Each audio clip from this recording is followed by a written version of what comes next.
আমার বিয়ে 2 মাস আগে যখন জানতে পারলাম আমি প্রেগনেন্ট, তখন আমার অবাক হওয়া ছাড়া কোনো উপায় ছিল না। আমি আজ পর্যন্ত কোনো ছেলের সাথে ডেট তো দূরের কথা হাতও ধরিনি। তাহলে আজ কেন এবং কিভাবে এটা হতে পারে? কয়েকদিন ধরে আমার খুব বমি হচ্ছে, তাই আমার মা আমাকে হাসপাতালে নিয়ে যাচ্ছে চেক আপ করতে। আমি তখন হাসছি, কারণ আমার প্রতি বিশ্বাস ছিল আমার। আর যাই হোক, এমন কাজ কখনোই হতে পারে না। আমি বারবার আমার মাকে বোঝাতে চেষ্টা করলাম, কিন্তু আমি প্রতিবারই ব্যর্থ। মা আমাকে টেনে হিঁচড়ে নিয়ে গেল ডক্টরের চেম্বারে। ডাক্তার একজন মহিলা, ভারী চশমা পরে কাগজে কি যেন লিখছে। চশমা না পড়লেও চলতো, কেননা চশমা নাকের ডগে এসে পড়েছে, আর ডক্টর চশমার উপর থেকে কাগজটা মনোযোগ সহকারে দেখছে। আমার মা দরজায় টোকা দিতে ডক্টর চশমাটা কানের পাশ থেকে 2 আঙ্গুল টেনে দিয়ে উপরে উঠে আমার দিকে তাকিয়ে দাঁতগুলো বের করে হেসে দিল। ডাক্তার হওয়া সত্ত্বেও যে মানুষের দাঁত এমন থাকতে পারে সেটা এই মহিলাকে না দেখলে বিশ্বাস হবে না। একগাল হেসে দিয়ে ডাক্তার বললেন, আরে রেহানা, আসো আসো, কি হয়েছে? হঠাৎ কলনা করে চলে আসলে যে?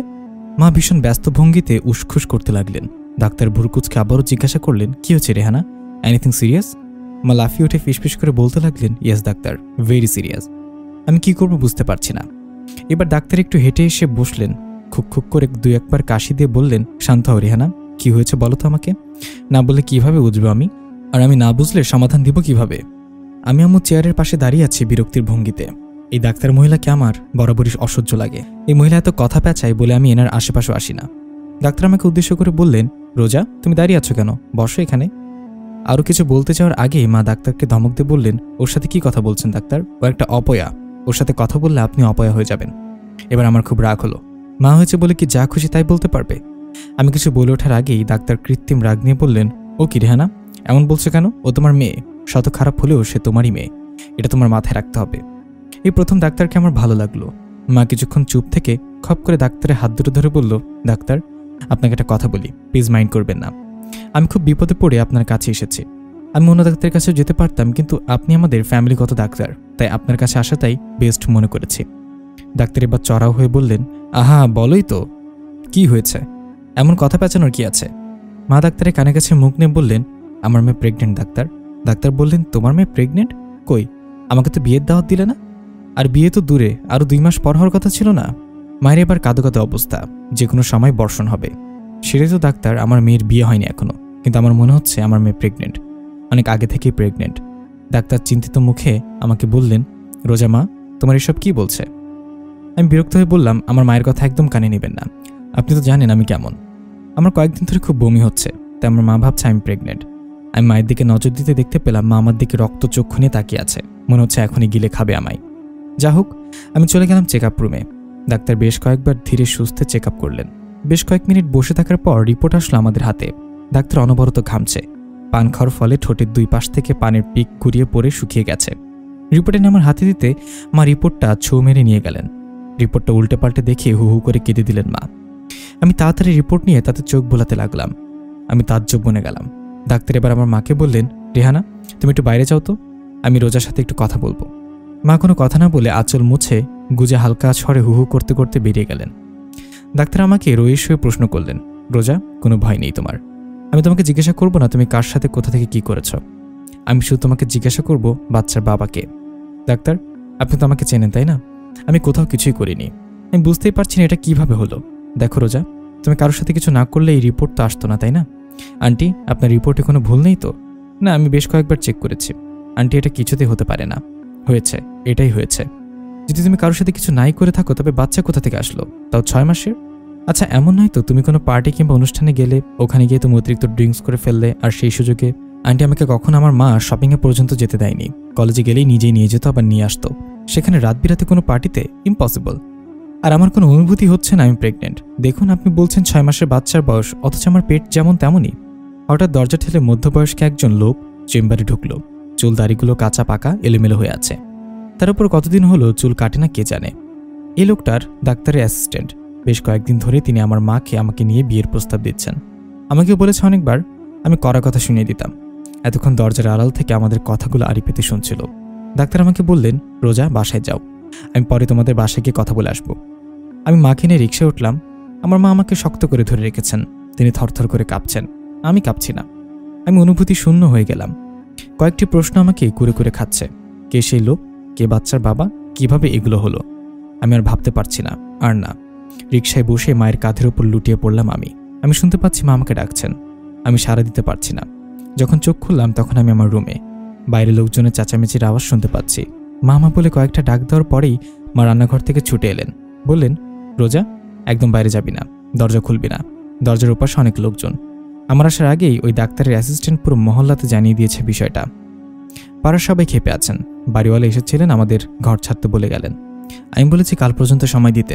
তিনি রাজি হয়েছেন, তবে কালকেই বোচকা বুচকি নিয়ে অন্যত্র চলে যেতে হবে। কথাগুলো বলেই মা রান্নাঘরে চলে গেলেন। আমি জানালার পাশে গিয়ে বসলাম। জানালাগুলো বন্ধ করে দেওয়া, ঘরের কারেন্ট লাইন পর্যন্ত কেটে দিয়েছে লোকজন। কিভাবে এতটা জঘন্য হতে পারে এরা? এটা আমাদের সমাজ। সমাজের লোকজন হিসেবে নিজেদের পরিচয় দিতে লজ্জা করে না এদের? হায়রে সমাজ। আমার বাড়ির আনাচে কানাচে খুঁজে একটা হারিকেন পেলাম। হারিকেনটা জ্বালিয়ে জানালার পাশে গিয়ে বসলাম। সন্ধ্যা হয়ে আসছে।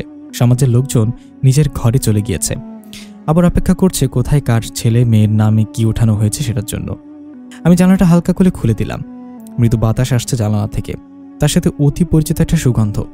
এই সুগন্ধ কোথা থেকে আসে আমি জানি না, তবে ভালো লাগে, খুব ভালো লাগে আমার। আমি রোজা বিনতে রিজওয়ান, এবার অনার্স ফার্স্ট ইয়ারে পড়ি। আমার মা রেহেনা রিজওয়ান, আমার বাবা রিজওয়ান আহমেদ। তিনি পেশায় ছিলেন একজন উকিল। অবশ্য বাবা গত হয়েছেন আরও কয়েক বছর আগে। আমি যখন ক্লাস 7-এ পড়তাম। বাবা বেঁচে থাকলে অবশ্য এত ঝামেলা পোহাতে হতো না আমার মাকে। জীবনটা কি অদ্ভুত, তাই না? কিভাবে কি হয়ে গেল জানি না। সবাই তো ভালো চলছিল, তাহলে হঠাৎ কেন সব এলোমেলো হয়ে গেল? আচ্ছা, আমি যখন কিছুই করিনি বাচ্চা কিভাবে আসলো? তাহলে কে সে? অদৃশ্য কেউ নাকি অন্য কিছু? না, আমি কিছুই ভাবতে পারছি না। ভাবতে গেলেই মাথাটা চিনচিন করে। আচ্ছা, আমি যখন কিছুই করিনি বাচ্চা কিভাবে আসলো? তাহলে কে সে? অদৃশ্য কেউ নাকি অন্য কিছু? এসব ভাবতে ভাবতে হঠাৎ ফোনের স্ক্রিনটা জ্বলে উঠল। ফোনের দিকে তাকাতেই সাইফ নামটা দেখেই ঠোঁটের কোণে হাসি ফুটে উঠল আমার। আর কেউ বিশ্বাস করুক আর না করুক, এই ছেলেটা আমাকে অল টাইম চোখ বুজে বিশ্বাস করে। কল রিসিভ করতে অপর প্রান্ত থেকে ভারী কণ্ঠে আওয়াজ আসতে লাগলো। রোজা, তুমি এমনটা করতে পারলে? ছি, তোমাকে আমি ভালো ভেবেছিলাম, হয়তো ভালোবেসেছিলাম, তার এই মনে রাখলে তুমি? রোজা, আসলে ছোট লোকেরা এমনই হয়। কবে না যেন কার সাথে রাত কাটিয়েছে টাকার জন্য। এসব সাধু সাজা হচ্ছে সবার কাছে। আমারই ভুল হয়েছে, তোমার মতো থার্ড ক্লাস মেয়েকে বিয়ে করার সিদ্ধান্ত নেওয়াটাই ভুল হয়েছে আমার। ভালো তো এখনই ধরা পড়লো। এই অবস্থায় বিয়ে হলে আমি যে সমাজে মুখ কিভাবে দেখাতাম কে জানে। আচ্ছা, আমরা যেন কত টাকা পণ নিব বলেছিলাম? 2.5 লাখ টাকা। এতগুলো টাকা একসাথে দেখেছো কখনো? যা টাকা আছে সেগুলো আমাকে দিয়ে দিলে তোমরা কি খাবে বলে তো? তাই তুমি সে টাকার ব্যবস্থা করতে গিয়ে নিজের এমন হাল করেছো নাকি? আমার মুখের হাসিটা বিলীন হয়ে গেল মুহূর্তেই। মানুষই যখন মুহূর্তে রং বদলাতে পারে, তবে হাসি কেন পাবে না? আমি নিজেকে দ্রুত কন্ট্রোল করে সামনে নিলাম। দেখুন সাইফ, আমি কেমন সেটা আপনি ভালোভাবে জানেন। আমাকে বিশ্বাস না করে এতগুলো বাজে মন্তব্য করা কি ঠিক হলো? আপনার সাথে আমার বিয়ে ঠিক হয়েছে। আপনি আমাকে অনেকবার বলেছেন, চলো না আমরা কোনো হোটেলে 2-1 দিনের জন্য উঠি, আমাদের তো বিয়ে ঠিক হয়েছে। আমি রাজি হইনি। আমার যদি এতই টাকার দরকার হতো তবে আপনার সাথে রাত কাটিয়েও কিন্তু আমি আপনাকে পুটিয়ে ফেলতে পারতাম। আর তাছাড়া আমি পণের বিষয়ে কিছুই জানি না। যদি জানতাম তবে আপনার মতো সমাজের ভালো মানুষের মুখোশ পরে থাকা অমানুষকে অন্তত আমি বিয়ে করতাম না। কথাটুকু বলেই কল কেটে দিলাম। ঠিকই তো, সমাজের প্রতিটি মানুষ আমাকে জিজ্ঞাসা করবে কে বাচ্চার বাবা। সেখানে আমার বড় গলায় কথা মানায় না। একটু পরে মা এসে আমাকে জানালো সাইফরা বিয়েতে না করে দিয়েছেন। আমি খেপে উঠলাম। তারা ভেঙে দিবে কি? আমি নিজেই বিয়ে করব না। এত টাকা পণ চাইছে, তুমি রাজি হলে কোন আক্কেলে মা? আর আমাকেই বা জানাওনি কেন? মা যেন ভয় কুকরে উঠে বললেন, ছেলে ভালোই ছিল তাই। ছেলে ভালো? যারা নিরীহ লোকদের ঠকায় তারা ভালো মা। একটা ভালো চাকরি করলেই না ভালো ছেলে হওয়া যায় না। সে যদি ভালোই হতো তবে এত টাকা পণ চাইতো না। তোর বাবা নেই বা তোর বড় ভাই নেই, আমি তোকে নিয়ে একা একা আর কত লড়াই করবো বল? তুমি জানো মা, ওই লোকটা কল করে আমাকে কত লো ক্লাস কথাবার্তা বলেছে। ঠিকই তো বলেছে। তোকে কি বাহবা দিবে? মা, তুমি অন্তত আমাকে বিশ্বাস করো, আমি তোমার মেয়ে। আর মিথ্যা বলেই আমার কি লাভ? যদি জানতাম বাচ্চার বাবাকে তবে আমি নিজেই বলে দিতাম। মরণ, এমনি এমনি বাচ্চা জন্ম দিচ্ছেন উনি। আমি জিন্দেগিতেও শুনিনি তুই বিবি মরিয়ম নস, ঠিক আছে, যে একা একা বাচ্চা জন্ম দিবি। ব্যাগপত্র গুছিয়ে নে, কালকে বাসার খোঁজে নামতে হবে। আস্তে আস্তে ঘরের সবকিছু গুছিয়ে নিলাম আমি। এই বাড়িটায় আমার জন্ম থেকে এই পর্যন্ত থেকেছি। কত স্মৃতি জড়িয়ে আছে আমার এই বাড়ির সাথে। রাতে আর ঘুম হলো না, এপাশ ওপাশ করে কাটিয়ে দিলাম রাত। ভোর হতে উঠে পড়লাম আমি। নামাজ পড়ে কোনোভাবে বের হলাম আমি। গেট থেকে বের হতে একটা সাইনবোর্ড দেখতে পেলাম। এই সাইনবোর্ডটা কাল সন্ধ্যা পর্যন্ত ছিল না এখানে। সাইনবোর্ডে বড় বড় করে লেখা আছে বাড়ি বিক্রি হবে, কম টাকায় পেয়ে যাচ্ছেন আস্তে একটা বাড়ি। এই সাইনবোর্ড কোথা থেকে আসলো জানি না, তবে এই মুহূর্তে মনে হচ্ছে বিশাল কিছু পেলাম। দূরে বাড়ির ভেতরে গিয়ে কল করলাম সাইনবোর্ডে থাকা নাম্বারটায়। ওই লোকটা দেয়ার ঠিকানায় পৌঁছে গেলাম সকাল সকাল। শহর থেকে বেশ খানিকটা দূরে একটা কলোনির প্রান্তে বাড়িটা। আশেপাশে ঘর বাড়ি তেমন একটা নেই বললে চলে। বাড়িটা খুব সুন্দর, কিন্তু ময়লা আবর্জনায় ভর্তি। আমি আমার পছন্দ মতো একটা রুম বেছে নিলাম।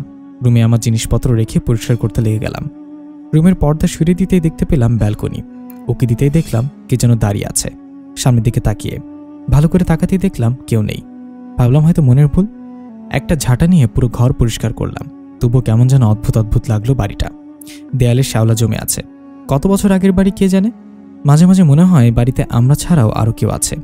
মা রান্নাঘরে রান্না করছে, আমি আমার রুমে এসে কাপড় গুছিয়ে আলমারিতে রাখছি। আমার মনে হলো ছাদে কোনো বাচ্চা খেলছে। আমাদের বাড়ির আশেপাশে তো কোনো বাড়ি নেই যে বাচ্চা আসবে কোথা থেকে।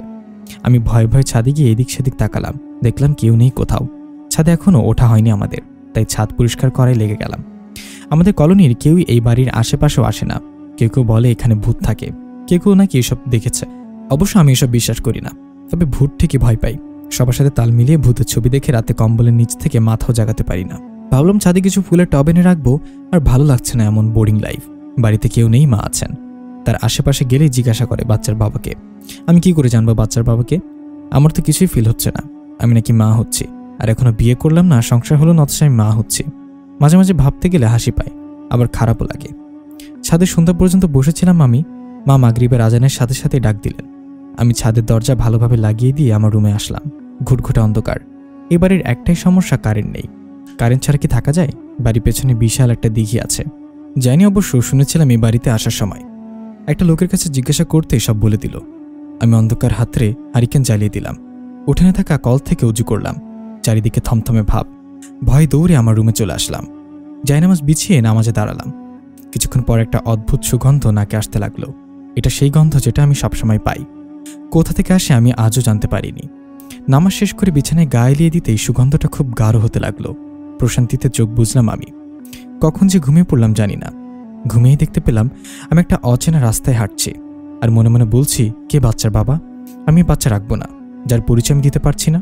তখনই পেছন থেকে কেউ আমাকে ডেকে বলল, আল্লাহ দোহাই লাগে এমন কাজ করো না, কারণ তোমার গর্ভে বাচ্চা নেই।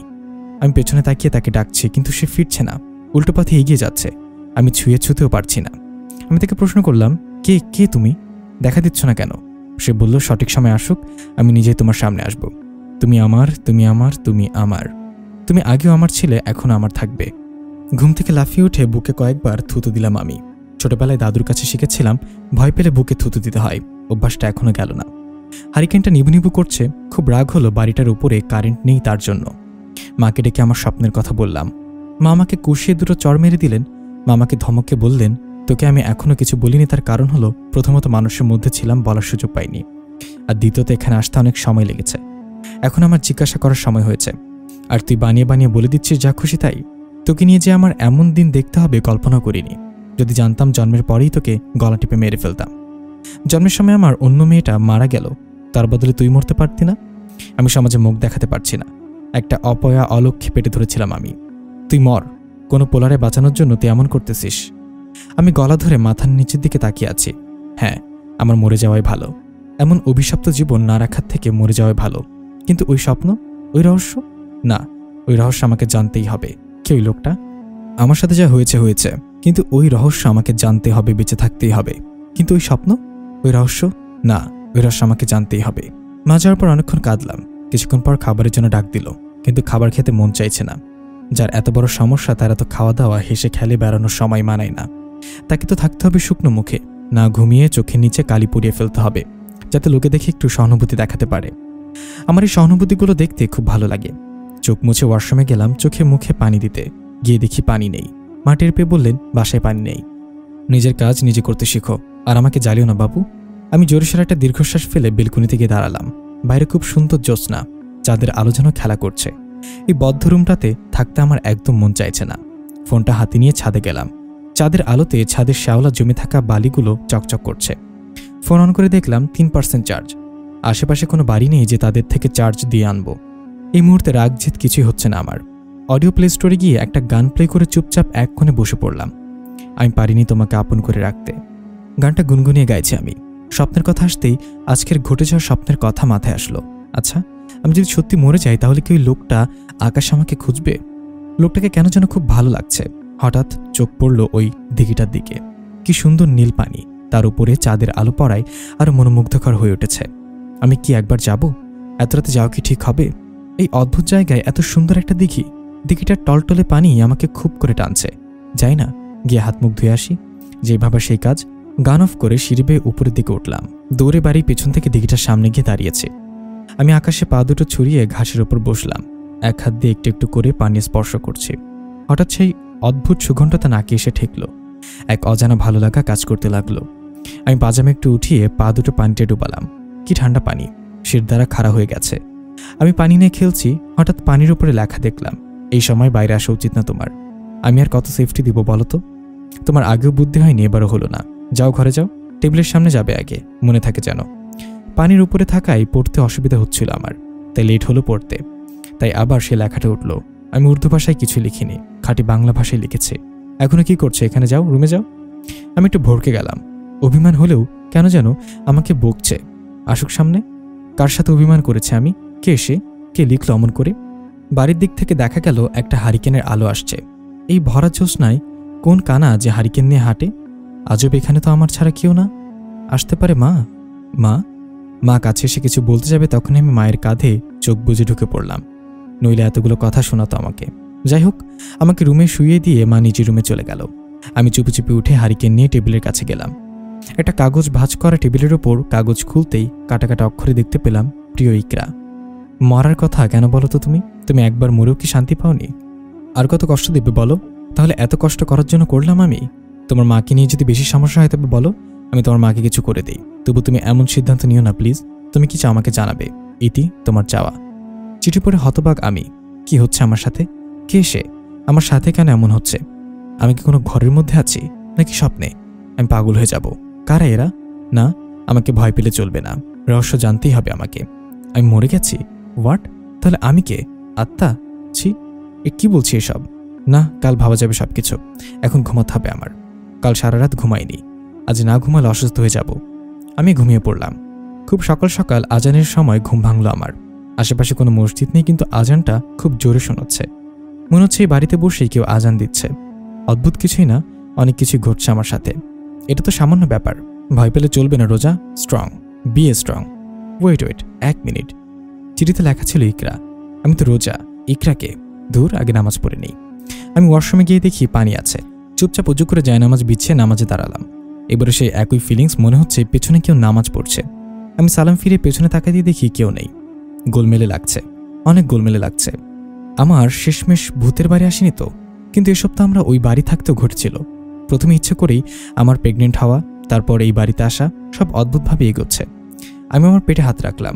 মেয়েদের নাকি বাচ্চা পেটে থাকলে অনেক রকমের ফিলিংস হয়। আমার কিছুই হয় না। এই বাড়িতে আসার পর আমার মাথা ঘোরানোর বমি বমি ভাবটা নেই। না, দেখি শেষ পর্যন্ত কেন এমন হচ্ছে আমার সাথে। কপালে যা আছে তাই হবে। মায়েদের নাকি বাচ্চা পেটে থাকলে অনেক রকমের ফিলিংস হয়। আমার কিছুই হচ্ছে না। ফোনটা হাতে নিয়ে ভাবছি, অনেকদিন ধরে ফেসবুকে ঢুকি না। এখন কত মানুষের মেসেজ আসবে, জিজ্ঞাসা করবে বাচ্চার বাবাকে। যারা আমাকে চিনত না তারাও হাসি তামাশা করতে ছাড়বে না। কিন্তু ফোনই তো খুঁজে পাচ্ছি না। মনে পড়েছে গতকাল রাতে দিঘির পাড়ে ফোন নিয়ে গিয়েছিলাম। মায়ের জন্য তাড়াহুড়ায় ফোনটা সেখানেই ফেলে এসেছি। হ্যাঁ আল্লাহ, অনেক শখের মোবাইল আমার। টানা 3 বছর টাকা জমিয়ে তারপর মোবাইলটা কিনেছিলাম। এখনো পুরো ফর্সা হয়ে ওঠেনি চারিদিক, তবু আমি ছুটলাম দিঘির পাড়ে। গতকাল রাতে ভেবেছিলাম চাঁদের আলোর জন্য দিঘির পানি এত চকচক করছে, কিন্তু এ দেখছি অন্য ব্যাপার। এখন তো আলোর ছিটে ফোটাও নেই, তবে পানি এমন কেন? আজও সেই সুগন্ধটা নাকে আসছে না। চারিদিকে শুনশান, ভয় ভয় লাগছে। গতকাল তো ভয় করেনি এত। যদিও ওই সুগন্ধটা পাই তখন কোনো ভয় থাকে না আমার। দিঘির পানি আশ্চর্য নীল, কিন্তু নীল পানিটা সাদা হয়ে কাচের মতো চকচক করে আলো ছড়াচ্ছে চারিদিকে। কি এটা আদৌ দিঘি তো? এই আশ্চর্য দিঘিটা কারো চোখে পড়েনি এতদিন। আমার ফোনটা পাশেই দেখলাম পড়ে আছে, তবে হাত টেনে দেখলাম ব্যাটারি ড্যামেজ। হাত তিনেক দূরে একটা ঝোপে কি যেন নড়ে উঠল মনে হলো। আমি ভয় পিছু পা হয়ে জোর পায়ে হাঁটা ধরলাম। পেছন থেকে কে যেন আমাকে বলল, এই মেয়ে, তুমি এই সময় কি করছো এখানে? যাও দোয়া দূর পড়ো। পেছনে তাকাবে না, বিপদ আছে তবে। আর বারবার দিঘির কাছে আসবে না, সাবধান করে দিচ্ছি তোমায়। আমি পেছনে না তাকিয়ে বললাম, কিন্তু এই দিঘিটা যে আমায় বড্ড টানে। সে নমকতে বলল, টানুক, টানলে আসতে হবে নাকি? আমি বললাম, আপনি কি সেই? সে বিস্মিত হয়ে বলল, কোন সেই? আমি থতমত খেয়ে বললাম, না কিছু না, আপনি কে? সে রাগ নিয়ে বললেন, তা দিয়ে তোমার দরকার কি মেয়ে? যাও ঘরে যাও। আমি অভিমানী স্বরে বললাম, আহা বলুন তো, আমার জানতে হবে। কিন্তু এবার কোনো উত্তর পাওয়া গেল না। আমি আবারও জিজ্ঞাসা করলাম, আপনি কি আছেন নাকি চলে গেছেন? এবার কোনো উত্তর পেলাম না। চোখ পিট করে পেছনে তাকালাম, দেখলাম আশেপাশে কেউ নেই। দিঘির পানি নড়ছে। দিঘির ওপরেই হালকা খালি জমি পড়ে আছে। মানুষের ধারণা এখানে ভূত থাকে, তাই কেউ চাষাবাদ কিংবা বাড়িও করে না। জমি এমনই পড়ে আছে, তবে জমিতে কোনো গাছগাছালি নেই। অনেক দূর অব্দি দেখা যায় একটা লোক এত সহজেই এতটুকু সময় কিভাবে উদা হয়ে যেতে পারে। এসব হচ্ছেটা কি আমার সাথে? ওই লোকটা আমাকে ইকরা বলে কোনো সম্বোধন করলো? আর কেনই বা বলল আমি মরে গেছি? ওই লোকটাই বা কে? আমাকে ওর সাথে কথা বলতেই হবে। আমি বাড়ি গিয়ে দেখলাম মায়ের প্রচণ্ড জ্বর, অনবরত কাঁপছে, নিঃশ্বাস নিতে পারছে না। আমি বসে জলপট্টি দিতে লাগলাম। ঘরে না পাচ্ছিল, আমি সেটা খাওয়ালাম, কিন্তু কোনো লাভ হলো না। মা এমন করছে কেন? পৃথিবীতে এই মা ছাড়া আমার যে আর কেউ নেই। আমি ডাক্তার আনতে যেতেই মা আমার হাত টেনে ধরল। কোনো মতে হালকা হালকা স্বরে বলল, মারে, আর ডাক্তার দেখে কাজ নেই, আমার সময় শেষ। এই রোগ সারাবার এখন কোনো সময় নেই। আমার ব্রেন টিউমার ছিল, টাকার জন্য চিকিৎসা করায়নি। সেই রোগী আজ রাগ করে আমাকে নিয়ে যাচ্ছে। তুই ভালো থাকিস মা, একটা আফসোস, তোকে বিয়ে দিতে পারলাম না, তবে একটু শান্তি পেতাম রে। তোর এই বাচ্চা আর কোনো ক্ষতি করিস না, ও কোনো পাপ করেনি। আমি কাঁদছি বললাম, তুমি কেন বলো নি মা আমার কাছে তুমি টাকার জন্য চিকিৎসা করাওনি? আর আমার বিয়ের জন্য তো ঠিকই কারি টাকা দিতে রাজি হলে, নিজের কথা একবারও ভাবলে না? আমাকে বললে কি হতো? আমি কি মরে গেছিলাম নাকি? মা বললেন, মারে, আমার তো বয়স হয়েছে, কতদিন আর বাঁচবো? অযথা আমার পেছনে টাকা খরচ করে লাভ কি? তোর তো পুরো জীবনটাই পড়ে আছে এখনো। আমার রুমের পাশে একটা খালি রুম আছে, ওই রুমটা একটা বাক্স আছে, আমি চলে গেলে খুলে দেখিস। মায়ের দেহটা নিথর হয়ে গেল, কোনো সারা শব্দ পাচ্ছি না। আমি মাকে ওঠানোর চেষ্টা করলাম, কিন্তু কোনো লাভ হলো না। আমার মা চলে গেছেন দূরে, অনেক দূরে। হে খোদা, এত বিপদ দিল আমাকে। একটাই ভরসা ছিল আমার মা, তুমি তাকেও নিয়ে চলে গেলে। আমি কি পাপ করেছি আল্লাহ? কেন এমন করলে? মা ছাড়া যে আমার আর কেউ নেই, আমি কোথায় যাব, কার কাছে যাব? প্রায় 1 ঘন্টা মায়ের সামনে বসে অজানা সব কথা বললাম। আমি জানি মা আমাকে দেখতে পারছে, আমাকে শুনতে পারছে, আমার পাশে হয়তো বসে আছেন, কিন্তু আমি দেখছি না। মায়ের জানাজা করাতে হবে, আর তো কেউ নেই, সবকিছু আমাকেই সামলাতে হবে। বাইরে সে রাস্তায় নামতেই রাস্তার মাথায় 5 জন মুরব্বি টাইপ মানুষকে দেখলাম। সবাই এক পোশাক পরা, সাদা পাঞ্জাবি, সাথে সাদা টুপি। আমি ভালোভাবে ওড়না পরে মুখ ঢেকে তাদের সামনে গিয়ে দাঁড়িয়ে সালাম দিলাম। তারা একে অপরের দিকে তাকিয়ে সালামের উত্তর দিলেন। আমি তাদের অনুরোধ করলাম যেন আমার মায়ের শেষ কার্য সম্পন্ন করে। তারা রাজি হলেন। আমার পেছনে পেছনে আমার বাড়িতে গেলেন। আমি চেয়ার এনে তাদেরকে উঠানে বসতে দিলাম। আমি ভেতরে গিয়ে মাকে অনেক কষ্ট করে খাট থেকে নামালাম, ওয়াশরুমে নিয়ে গেলাম। গ্যাসে পানি গরম করে আমি আমার মাকে শেষ গোসল দিলাম। আমি জানি না এত শক্তি আমার শরীরে কিভাবে আসলো। বাইরে থেকে একজন হুজুর বললেন, এই মেয়ে, কাফনের কাপড় নিয়ে যাও। গলাটা আমার বেশ চেনা চেনা লাগছে। এটাই তো সেই গলা যেটা আমি সকালে দিঘির কাছে শুনেছিলাম। যা হোক, আমি আর টেনশন করলাম না। আপাতত কাজগুলো শেষ করতে হবে। আমি মাকে কাফন পরিয়ে বাড়ির দক্ষিণ পাশে নিয়ে গেলাম। এই জায়গাটা আমার বেলকনি থেকে স্পষ্ট দেখা যায়। আমি যাতে সবসময় মাকে দেখতে পাই। হুজুরদের ওইখানে কবর খুঁড়তে বললাম। তারা আমার কথা মতো কাজ কোটে গেল। তারা জানাজায় নিয়ে গেল মাকে। আমি শেষবারের মতো মাকে দেখলাম। কষ্ট হচ্ছে, খুব কষ্ট হচ্ছে। কিভাবে থাকবো আমি? আমি বাঁচবো কি নিয়ে মা? আমার মাকে দাফন করে হঠাৎই তারা চোখের নিমিষেই চলে গেল। আমি রুমে বসে আছি। মা বেঁচে থাকলে এখন খাবার দিয়ে যেত। কয়েক ঘন্টার মধ্যে আমার জীবনটাই নষ্ট হয়ে গেল। আমি চিৎকার দিয়ে কাঁদছি, কিন্তু সান্ত্বনা দেওয়ার মতো কেউ নেই। আমাদের মা বেঁচে থাকতেও কত কথা শুনে আমরা মাকে, তার কথা শুনি না। তারা কিন্তু আমাদের খারাপ কখনোই কিন্তু মা চায় না। আমরা বুঝতে পারি না। আমাদের থেকে একটু বেশি হলেও তাদের জ্ঞান আছে। যাদের মা নেই তারাই বুঝতে পারে তাদের কি নেই। কাঁদতে কাঁদতে আমি কখন ঘুমিয়ে পড়েছি মনে নেই। হঠাৎ একটা বিকট শব্দে আমার ঘুম ভেঙে যায়। শব্দটা প্রথমে হচ্ছে ছাদে, তারপর আমার বেলকনিতে। যেহেতু আমার ঘরে কারেন্ট নেই, তার চারপাশে জঙ্গল, তাই ঘরে আলোর আসার কোনো কথাই নেই। আমার বেলকনির পর্দা সরালে একটু আলো আসে আমার রুমে। পর্দা সরানোর সাথে সাথে সেই সুগন্ধিটা আমার নাকে আসলো। উকি দেওয়ার সাথে সাথেই কে যেন সরে গেল। আমি বুঝতে পারছি কে যেন আসছে, মানে ওই লোকটাই আসছে। কে কে ওখানে? কথা বলছেন না কেন? আমি জানি আপনি এখানে আছেন, সামনে আসুন প্লিজ। কেন এমন করছেন আমার সাথে? আমার অনেক প্রশ্ন আছে আপনার কাছে, জানতে হবে আমাকে। প্লিজ আপনি সামনে আসুন। আসছেন না কেন? আমি রাগে চিৎকার দিয়ে পাশে থাকা ফুলদানিটা নিয়ে সামনে ছুঁড়ে মারলাম। আউজ করে একটা শব্দ হলো এবং ফুলদানিটা কিছু দূরে গিয়েই অদৃশ্য কিছুর সাথে ধাক্কা খেয়ে নিচে পড়ে যায়। আমি দেখলাম হাওয়ার রক্ত ভাসছে। আমি ভয়ে এক কোণে বসে পড়লাম। কে কে ওখানে? হঠাৎ ধোয়ার মতো একটা কুণ্ডলি পাখি একজন সুদর্শন যুবক আমার সামনে এসে দাঁড়ালো। কপাল থেকে রক্ত পড়ছে। সে মাথায় হাত দিয়ে বসে পড়ল। আমি ভয়ে একটু একটু করে এগোতে লাগলাম। যা আছে কপালে তাই হবে। আমি তার কাছে এগিয়ে যাকে ধরতেই যেতেই সে ধমক দিয়ে বলল, তুমি একটা অসহ্য, এভাবে কেউ মারে? আমি থতমত খেয়ে বললাম, আমি দেখিনি, সরি ভাইয়া। সে এবার আরও রেগে বলল, সরি? আর কি বললে ভাইয়া? আমি তোমার কোন জন্মের ভাই বলতে পারো? এই লোকটা অসহ্য, মাথা ফেটে চৌচির আরুনি পড়ে আছে, কোন জন্মের ভাই সেটা নিয়ে। আমি বললাম, বসুন, আমি ব্যান্ডেজ করে দিচ্ছি। সেটা স্বাভাবিকভাবেই আমার বিছানায় বসলো। আমি ব্যান্ডেজ খুঁজছি কিন্তু পাচ্ছি না। সে বলল, তোমার আলমারির 3rd ড্রয়ারে রাখা আছে। আমি ভ্রুকুচকে আলমারি খুললাম। 3rd ড্রয়ার বের করতে দেখলাম ফার্স্ট এইড বক্স। আমি দ্রুত বক্সটা নিয়ে তার সামনে গিয়ে বসলাম। আমি এখনও তার মুখ দেখিনি। 2 হাত দিয়ে ব্যথার ছলে মুখ ঢেকে রেখেছে। মুখ দেখতে বলবো সেটাও সাহসও পাচ্ছি না। এমনিতে আমি অসুস্থ, সারাদিন কত কষ্ট পেলাম আমি, আর উনি এখানে ঢং শুরু করে দিয়েছে। যা হোক, কেয়ার করার। মাথা যখন আমি ফাটিয়েছি, ব্যান্ডেজ তো আমাকেই করতে হবে। আমি তার এক হাত সরাতে বললাম ব্যথার জায়গা থেকে। সে হাতটা ছড়িয়ে নিজের মুখে রাখলো যাতে আমি না দেখি। আমি রক্ত মুছে ব্যান্ডেজ করে দিলাম। এবার আমি বেশ কিছুটা দূরে একটা চেয়ার পেতে বসলাম। সন্ধ্যা হয়ে আসছে, ঘরে আলোর চিরফোঁটাও নেই। আমি হারিকেন জ্বালাতে গেলে সে না করে দিল। সে এখনো মুখ ঢেকে আছে। কিছুক্ষণ চুপ করে রইলাম, কেউ কোনো কথা বলছি না, শুধু নিঃশ্বাসের শব্দ বিরাজ করছে ঘরে। আমি খানিকটা বিরক্ত নিয়ে বলেই ফেললাম, এভাবে সংসারে বসে আছেন কেন? সে মুখে হাত দেওয়া অবস্থায় মুখটা একটু জাগিয়ে আবার নিচু করে বলল। আমি দু একবার গলা ছাড়া দিয়ে বললাম, কি হলো, কথা বলছেন না কেন? আপনি কে? সে ফট করে বলে দিল, আমি জিন। আমি লাফিয়ে পা দুটো চেয়ারের উপর উঠিয়ে বুকে থুতু দিলাম। চেয়ারের সাথে চিপকে রইলাম। উনি এমনভাবে বললেন যে উনি জিন, তাতে ওনার কিছু যায় আসে না। সামনে মানুষটা কি রিয়াক্ট করবে সেটা সে একবার ভাবলও না। ছোটবেলায় শুনেছিলাম এদের দেখে ভয় পেলে এরা নাকি আরো ভয় দেখায়। না, আমি ভয় পাবো না। স্ট্রং হও রোজা, স্ট্রং। আমি জিজ্ঞাসা করলাম, তো আপনি বলছেন আপনি জিন, তো আমার পেছনে পড়ে আছেন কেন? আমি তো মানুষ। সে এবার দ্রুতই বলে উঠল, না, তুমি মানুষ নও, তুমিও জিন। আমি হাঁ করে নিজের দিকে কয়েকবার তাকালাম। কই, আমাকে তো জিনের মতো লাগছে না, আমাকে তো মানুষের মতোই লাগছে। কি বলছি এসব উনি? আমি জিন হতে যাব কোন দুঃখে? সে বললেন, আমি ঠিকই বলছি, তুমি আসলে কে সেটা তুমি নিজেও জানো না। তুমি একবার ভাবো, এই কয়েকদিনে তোমার সাথে যা ঘটেছে সেটা কি আদৌ নর্মাল? তুমি চিন্তা করো এসব তোমার সাথে কেন ঘটেছে, কারণ তুমি জিন। আমি বললাম, কিন্তু আমার মা তো মানুষ ছিলেন, বাবাও মানুষ। আমি যতদূর জানি, মা কিংবা বাবা একজনও জিনপুরি হলে তবে সন্তান কিছুটা জিন বা পরীর মতো হয়। এটা কিভাবে সম্ভব? সে বললে, হ্যাঁ, কিন্তু এটাই ঘটেছে। তবে তোমার আসলে বাবা মা এনারা নন। আমি এবার রেগে গিয়ে বললাম, হোয়াট? কি বলতে চাইছেন আপনি? আমার মা আজই মারা গেছেন, তা নামে অন্তত এইগুলো বলবেন না। সে বলল, আমি মিথ্যা কিছুই বলিনি, তুমি একজন জিন কন্যা। তোমার মা তোমাকে নিশ্চয়ই বলেছে তোমার অন্য একটা বোন তুমি জন্ম নেওয়ার সময় মারা গেছে। সেটাই ছিল তোমার বাবা মায়ের একমাত্র সন্তান। তোমার মা তোমাকে জন্ম দেওয়ার একদিন আগে তোমাকে তোমার মায়ের গর্ভে এনে রাখা হয়।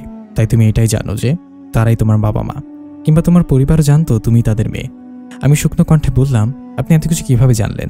তিনি বললেন, আমার জন্যই তোমার জন্ম হয়েছে। আজ আমার হাতে একদম সময় নেই, এর বেশি আর কিছু বলতে পারবো না তোমাকে। তবে তোমাকে হারাতে হবে, আমার সবকিছু তোমাকেই বের করতে হবে। আমি বললাম, কিন্তু আমি কোথায় যাব, কিভাবে রহস্য বের করব? সে উঠে দাঁড়ালেন, বললেন, সময় আসুক, আমি নিজেই নিয়ে যাব। আমি ভয় পাবো বলে আমার কোনো ক্ষতি করবেন না। আর হ্যাঁ, আমি আসলে আগে দেখব আমার হাতে এই নীল আংটি আছে কিনা। যদি দেখো আছে, তবে সেটাই আমি, আর যদি দেখো নাই, তবে সেটা অন্য কেউ, আমি না। সে তোমার ক্ষতি করার চেষ্টা করবে, সাবধান। আমি তাকে থামিয়ে বললাম, আমি যদি বুঝতে পারিও যে সে আপনি নন, তবে আমি তার হাত থেকে কিভাবে বাঁচব? তিনি বললেন, ভালোই প্রশ্ন করেছ, আই লাইক ইট। বাহ, জিনি ইংলিশ বলছে। আমরা কি করলাম জীবনে? সে বললেন, জিনে ইংলিশ পারবে না এমন কোনো কোথাও লেখা আছে নাকি? আমি ভয় পেলাম। আমি কি ভাবছি সেটাও উনি বুঝতে পারেন। সে আবারও বললেন, যে আমি বুঝতে পারি, এটা আমাদের একটা শক্তি মনে করো। শোনো, তোমার কিছু কিছু শক্তি আছে, কিন্তু তুমি প্রয়োগ করতে পারছো না। চেষ্টা করলেই পারবে। যদি পারো আমাকে ডাকবে। আমি না আসলে তবে কোরআন শরীফ হাতে নিয়ে বসে থাকবে, ততক্ষণও তোমার আশেপাশেও যেতে পারবে না। এর মধ্যে আমিও চলে আসবো, ওকে? আমি মাথা নাড়িয়ে হ্যাঁ বললাম। সে যেতে আটকালাম আমি। আমার ভয় করছে, কি করব? সে বলল, ভয় পেও না, কিচ্ছু হবে না। আমাকে যেতে হবে, তুমি এখন মানুষ, আমরা মানুষের আশেপাশে বেশিক্ষণ থাকতে পারি না, বলে সুদা হয়ে গেল। এবার যেন আমার ভয়টা আরো মাথা চড়া দিয়ে উঠল। হঠাৎ ঘরের আলো চলে আসলো। ওমা, এতে দেখছি কারেন্ট। যাক, ভালোই হলো। আমি তাকে বার কয়েক ডাকলাম, জিজ্ঞাসা করলাম, আপনি কি চলে গেছেন? আমি বেলকনিতে যেতেই একটা পচা গন্ধ পেলাম। হঠাৎ ঠিক আগের মতোই কুণ্ডলি পাকিয়ে চোখের সামনে হাজির হলো সে। আমি জিজ্ঞাসা করলাম, আপনি চলে যাননি? সে বলল, না, তোমাকে ছেড়ে যেতে ইচ্ছে করলো না, কাজ ফেলে রেখে চলে আসলাম। তার কণ্ঠস্বরটা ঠিক সুবিধার মনে হলো না। একটু আগেই তো তার সাথে কথা বললাম, তখন তো এমন ছিল না। আমি বললাম, যাক, ভালোই হলো, আমারও ভয় করছিল, আসুন ভেতরে। সে আমার পিছু পিছু ঘরে আসতে এই ঘরটা অদ্ভুত পচা গন্ধে ভরে গেল। আমার খটকা লাগলো। সে আসলে তো সুগন্ধ আসে, কিন্তু এখন এমন পচা গন্ধ কেন? আমি তার দিকে সন্দিহান মুখে তাকালাম। সে আগের মতোই তার হাত মুখের ওপর দিয়ে রেখেছে। আমি দৃষ্টি ফেরাতে আমার মনে পড়ল আংটিটির কথা। আমি এত সন্দেহ না করে আংটিটি দেখালেই হয়। আমি পেছনে তাকিয়ে তার হাতে দেখি আংটিটি নেই। সে কি, আংটি? আমার আংটি বলা শুনেই সে মুখ থেকে হাত সরিয়ে তার নিজের রূপে আসলো। কি ভয়ঙ্কর রূপ! আমি জ্ঞান হারাবো নাকি? মাথা কাজ করছে না। আমি তার নামও জানি না, কি বলে ডাকবো? আর সে তো সবেই গেল, এখন কি কাজ ফেলে আসবে? তাহলে কি আজ আমি এখানেই শেষ? আমি কয়েকবার ডাক দিলাম, শুনছেন, শুনছেন, আপনি কোথায়? ভয় আমার গা থেকে ঘাম টপ টপ করে পড়ছে। আমার কাঁদো কাঁদো অবস্থা, না হারলে চলবে না। জীবনের শেষ নিঃশ্বাস পর্যন্ত লড়াই করতে হবে। ওই লোকটা আমার হাত ধরল, মনে হলো হাতে কেউ ছিলে নিয়েছে। আমি ব্যথায় চিৎকার করে উঠলাম। আমি এক হাত দিয়ে জোরে একটা ধাক্কা দিলাম তার বুকে। সাথে সাথে সে ছিটকে পড়ে গেল। কিন্তু দুঃখের বিষয় এই যে আমার হাতের অনেকখানি চামড়া তার হাতের ঘষায় ছিলে গেল, তার হাতে রয়ে গেল। আমি রুম থেকে বেরোতে গেলাম, কিন্তু দরজার লক খুলতে পারলাম না। আমি দৌড়ে বিছানায় উঠলাম, কিন্তু ওই লোকটা আমার পা টেনে ধরল। আমি আবারও ব্যথায় কুকিয়ে উঠে সজোরে একটা লাথি মারলাম, কিন্তু বেশি লাভ হলো না। হাত কয়েক দূরেই গিয়ে পড়ল। বিছানার এক কোণে যেতেই মনে পড়ল আমি সকালে নামাজ পড়ার পরে কোরআন পড়ছিলাম এবং সেটা এখনও বিছানায় আছে, কিন্তু আমি পেলাম না সেখানে। হয়তো মা সকালেই নিয়েছিল। এবার আমি অসহায় হয়ে কেঁদেই দিলাম। মুখ থেকে অজান্তেই বেরিয়ে আসলো, কোথায় আপনি? ওই লোকটা দাঁড়িয়ে দাঁতগুলো বের করে এক বিচ্ছিরে হাসি দিল। লোকটা আমাকে ধরতে আসতেই হঠাৎ মনে হলো ঘরে ভূমিকম্প বয়ে গেল। 1 সেকেন্ডের মধ্যে কোথা থেকে সে এসে পেছন থেকে ওই লোকটার শার্ট টেনে উঠিয়ে বার কয়েক ঘুষি মারল মুখে। মুখটা থতলে গেল ওই লোকটার। সেই লোকটার গলার কাছে কামড় দিতে লোকটা ব্যথায় বাঁকা হয়ে গেল। কামড় ছেড়েই লোকটা উধাও হয়ে গেল। আমি এখনো হাঁ হয়ে আছি। মুহূর্তের মধ্যে কি হয়ে গেল বুঝতে পারিনি। আমি তো ভেবেই নিয়েছিলাম আমি আজ আর বাঁচব না। সে নিজের মুখটা মুছে আমার কাছে এসে বসলো। আমি একটু সরে বসলাম তার থেকে। সে বললেন, আরে আমাকে ভয় পাচ্ছ কেন বাপ? আমি তোমাকে সেভ করলাম আর আমাকে ভয় পাচ্ছ? দেখো কাণ্ড। এই একটা কারণে আমি তোমার সামনে আসতে চাইনি। আমি আসলেই আমার রূপ নিয়েও তোমার ক্ষতি করতে চাইবে, কিন্তু তুমি তো শুনলে না আমার কথা। তার আগেই আমার মাথা ফাটিয়ে দিলে। অজ্ঞতায় আসতে হলো সামনে। সে আসার সাথে সাথে ঘরটা আবার সেই সুগন্ধে ভরে উঠল। আমি ভয় পেয়েছিলাম এখনও। সে আমাকে ঝাঁকি দিতেই আমি হু হু করে কেঁদে দিয়ে তার বুকে মুখ লুকালাম। আমি তার শার্টে ভয় খামচে ধরে আছি। সে কিছু বলছে না, চুপ করে উপরে তাকিয়ে আছে। কিছুক্ষণ পর আমার হুঁশ আসলো আমি কোথায়। যখন দেখলাম তার বুক ছিটকে দূরে সরে গেলাম আমি। সে মৃদু হেসে আমাকে আবারও জড়িয়ে ধরল। আমি পিটপিট করে তাকিয়ে তাকালাম। কে এই লোক? আমি তো তাকে চিনিও না। দু একটা কথায় শুনেই বিশ্বাস করে ফেললাম। এটা কি ঠিক হলো? সে বলল, অবশ্যই ঠিক হয়েছে, কারণ তোমার বিষয়ে আমি ছাড়া আর কেউ কোনো কিছুই বলতে পারতো না। এই লোকটা তো ভারী অসহ্য। মনে মনে যা বলি সব শুনে আবার সামনাসামনি বলে দিচ্ছে। আমি লজ্জা পাই না বুঝি? আমি ছাড়তে যেতেই উনি আমার হাত টেনে ধরতেই কাকিয়ে উঠলাম আমি। উনি হতভম্ব হয়ে তাকিয়ে রইলেন আমার হাতের দিকে। ফার্স্ট এড বক্সটা এখনও আমার সামনে পড়ে আছে। একটু আগে আমি এই লোকটার মাথা ব্যান্ডেজ করে দিয়েছি, আর এখন সে আমাকে সেবা করছে। আমার হাতের পুরো কবজিটাই ছিলে গেছে। হাতটা ব্যান্ডেজ করিয়ে দিয়ে বাকি কোথায় ব্যথা লেগেছে জানতে চাইল। আমি মাথা নাড়িয়ে না করে দিলাম, কিন্তু সে নাছোড়বান্দা। সে অবশ্য জানে আমার কোথায় ব্যথা, তবু নিজের মুখে শোনার জন্যই জিজ্ঞাসা করেছে। সে আমার পা নিয়ে ক্ষত কোথায় বের করতে লাগলেন। পায়ের কবজিটা দেখা যাচ্ছে চামড়া ছিলে গেছে। সে চুপচাপ ব্যান্ডেজ করছে। আমি হঠাৎ জিজ্ঞাসা করলাম, নাম কি আপনার? সে মাথা উঁচু করে আমার দিকে তাকিয়ে আবারও তার কাজে মন দিল। আমি রেগে মেগে বললাম, নাম কি আপনার? সে আবার বললেন, তুমি আমার নামটাই জানো না এখনো? ওয়াও, নায়িকা নায়কের নামই জানে না। আমি মুখ ফুলে অন্যদিকে তাকিয়ে আছি। শ্বাসফুটো স্বরে বলল, শুভ্র। আমি চোখগুলো বড় বড় করে তার দিকে তাকিয়ে বললাম, কি বললেন আমি শুনিনি। আর একবার বলুন না প্লিজ। সে কৌতুক করে বলল, আমি আর বলতে পারবো না। আমি এক কথা একবারই বলি। উফ, আপনি এটা সত্যি অসহ্য, বিশ্বাস করুন। সরুন তো, আমি উঠবো। আমি পা ছাড়িয়ে খোঁড়াতে খোঁড়াতে টেবিলের কাছে গেলাম। একটা ডায়েরি বের করে আবার তার কাছে ফিরে আসলাম। তার হাতে দিয়ে বললাম, দেখুন তো ডায়েরিটা খুলে। সে অবাক ভঙ্গিতে ডায়েরিটা হাতে নিয়ে খুলে দেখলো প্রথম পৃষ্ঠায় বড় বড় করে শুভ্র লেখা। তার পরের পৃষ্ঠায় শুভ্র লেখা আছে। সে বলল, তাই তো বলি, নায়ক নায়িকার নাম জানবে না, এটা ইম্পসিবল। আমি হুড়মুড় করে উঠতে গিয়ে হাত পা দিয়ে বসে পড়লাম। শুভ্র হাতে ডায়েরিটা রেখে দ্রুত আমাকে ধরায় মন দিল। আমি কাঁদো কাঁদো কণ্ঠে বললাম, আমি সত্যি জানতাম না এটা আপনার নাম। এই নাম আমি অনেক আগে থেকে জানি। কেন যেন খুব ভালো লাগতো, তাই ডায়েরিতে লিখে রাখতাম। শুভ্র কৃত্রিম রাগ নিয়ে বললেন, তার মানে তোমার লাইফে আমি ছাড়া অন্য কোনো শুভ্র আছে? আমি শুভ্রকে থামিয়ে বললাম, এই না না, একদম না। আমি কোনো ছেলের সাথে প্রেম করিনি। শুধুমাত্র যার সাথে বিয়ে হওয়ার কথা ছিল তার সাথে কয়েকদিন কথা বলেছিলাম। বলে মুখটা ফ্যাকাশে করে ফেললাম। শুভ্র আমার কানের কাছে মুখটা নিয়ে বলল, মুখটা ফ্যাকাশে করলে কেন? তুমি কি তাকে ভালোবাসতে? ফিরে যেতে চাও তার কাছে? আমি চোখ বড় বড় করে মাথা নাড়িয়ে না বললাম। আমি বললাম, আমি ফিরে গেলে রহস্য কখনোই বের করতে পারবো না। শুভ্র বলল, শুধুমাত্র রহস্যের জন্যই ফিরবে না? আমার কথা ভাবলে না? আমি সে কতকাল থেকে কষ্ট করে আসছি, তার কোনো দাম নেই? আমি বললাম, আমাকে তো পুরো ঘটনা বলেননি। শুভ্র বলল, এখনো সময় আসেনি। আর কবে আসবে সেটাও পরে বলবো। আচ্ছা, আপনার না কাজ ছিল, গেলেন না কেন? তোমার থেকে আমার কোনো কাজ বড় নেই। আজ আমি এখানেই থাকবো। এখানে? কিভাবে? প্লিজ না। কেন যে দেখা দিলাম? এতদিন তো আমি তোমার সাথেই ঘুমিয়েছি, তবে আজ দেখাতেই ভুল করলাম। কি? আপনি এত খারাপ?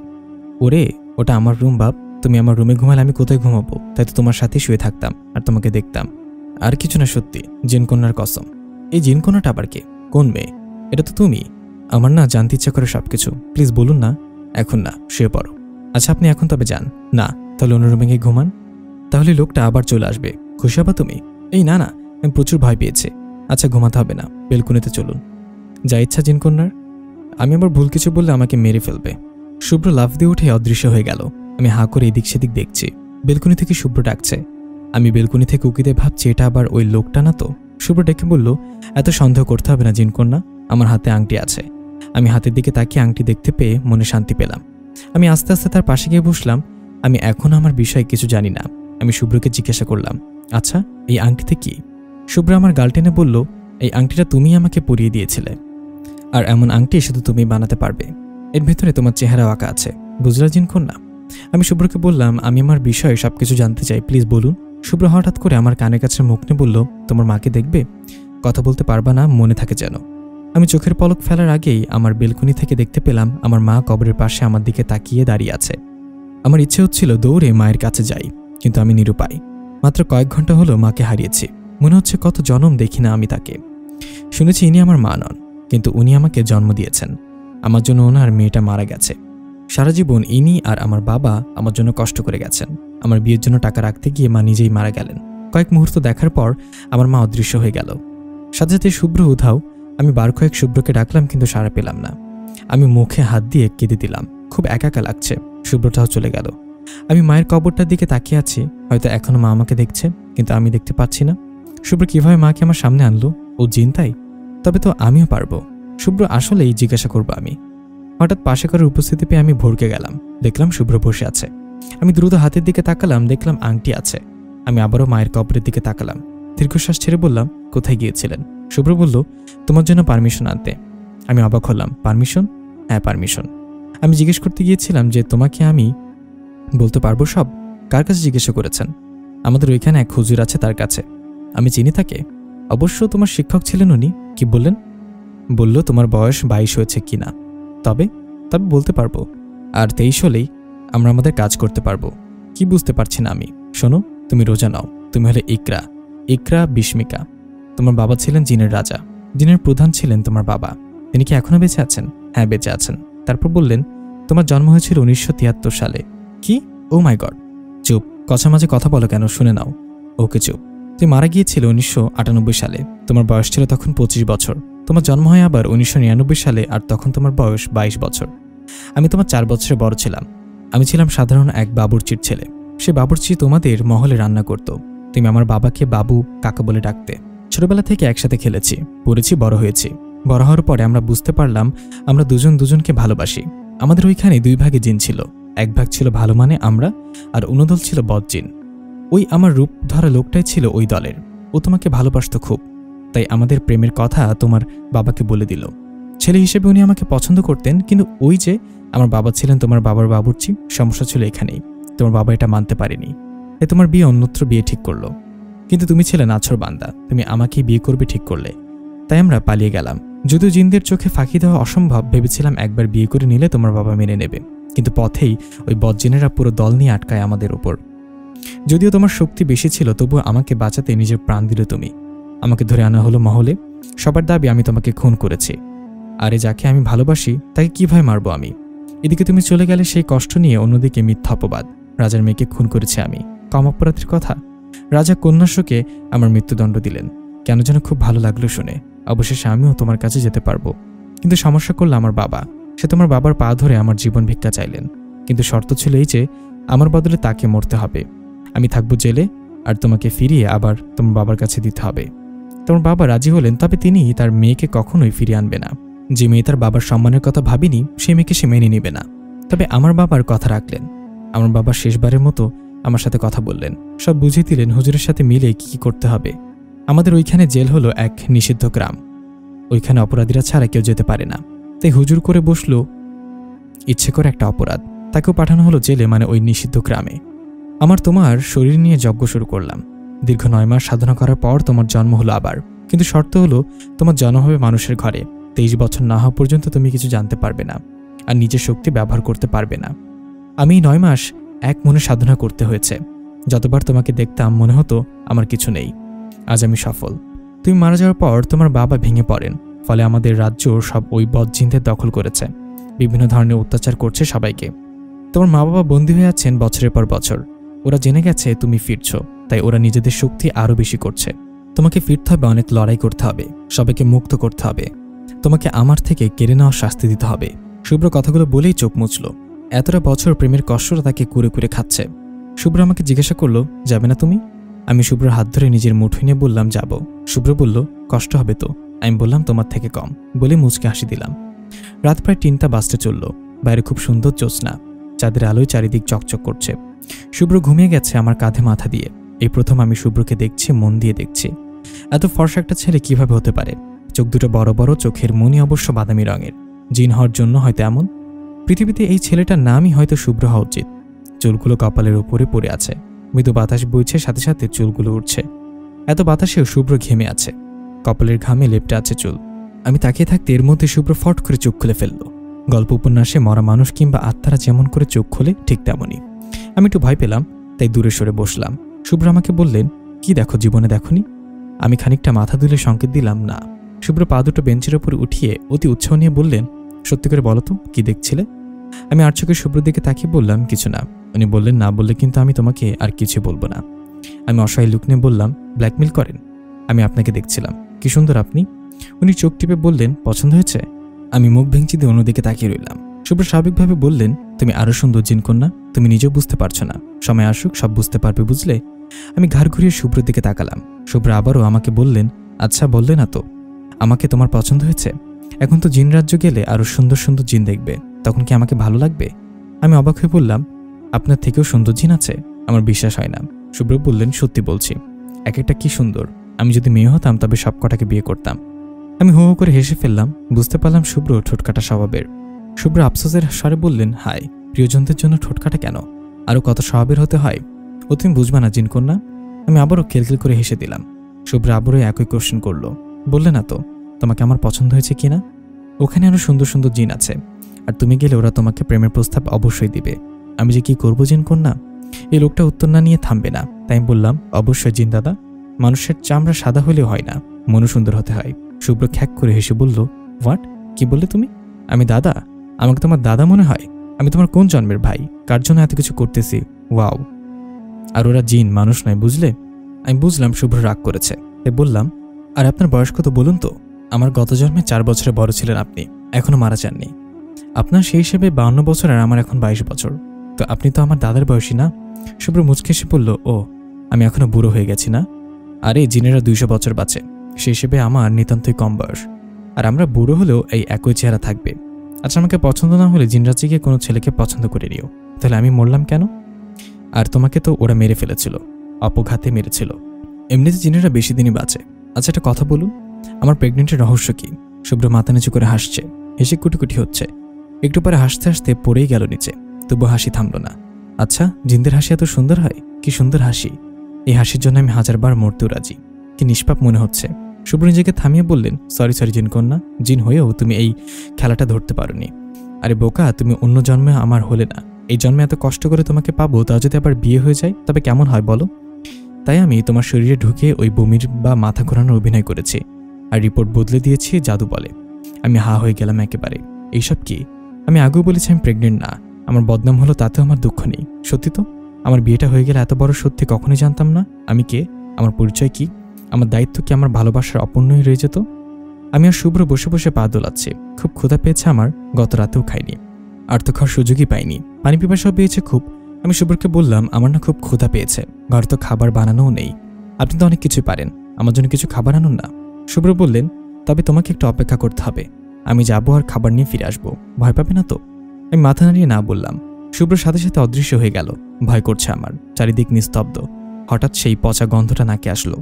আমি ওদিক ওদিক তাকাতেই দেখলাম শুভ্র বেলকনিতে হাতে খাবারের প্যাকেট। শুভ্র দাঁতগুলো বের করে আমার পাশে ঘেঁষে বসলো। এতক্ষণও সাথে ছিল, তবে এমন ব্যবহার তো করেনি। যা হোক, ক্ষুধা পেয়েছে, অনেক আগেই খেয়ে নেই। আমি শুভ্রকে জিজ্ঞাসা করলাম, কেমন অদ্ভুত পচা গন্ধ আসছে না? ওই লোকটা কি আবারও আসলো? শুভ্র হকচকিয়ে উঠে বলল, হয়তো আশেপাশে আছে, তবে ভয় নেই, আমি আছি না। শুভ্র খাবার মেখে আমাকে খাওয়াতে আরম্ভ করলো। খাবারের কেমন অদ্ভুত রং, কিছু জায়গায় গাঢ় লাল, আর কিছু জায়গায় কুচকুচে কালো। আমি জিজ্ঞাসা করলাম, এগুলো কি? শুভ্র বলল, এগুলো আমাদের ওইখানকার খাবার, খেয়ে নাও। আমি শুভ্র হাতের দিকে তাকিয়ে দেখলাম আংটি আছে। আমি তাই নিশ্চিন্তে খেতে লাগলাম, কিন্তু কিছুক্ষণ পরে আমার পেটে প্রচণ্ড ব্যথা হতে লাগলো।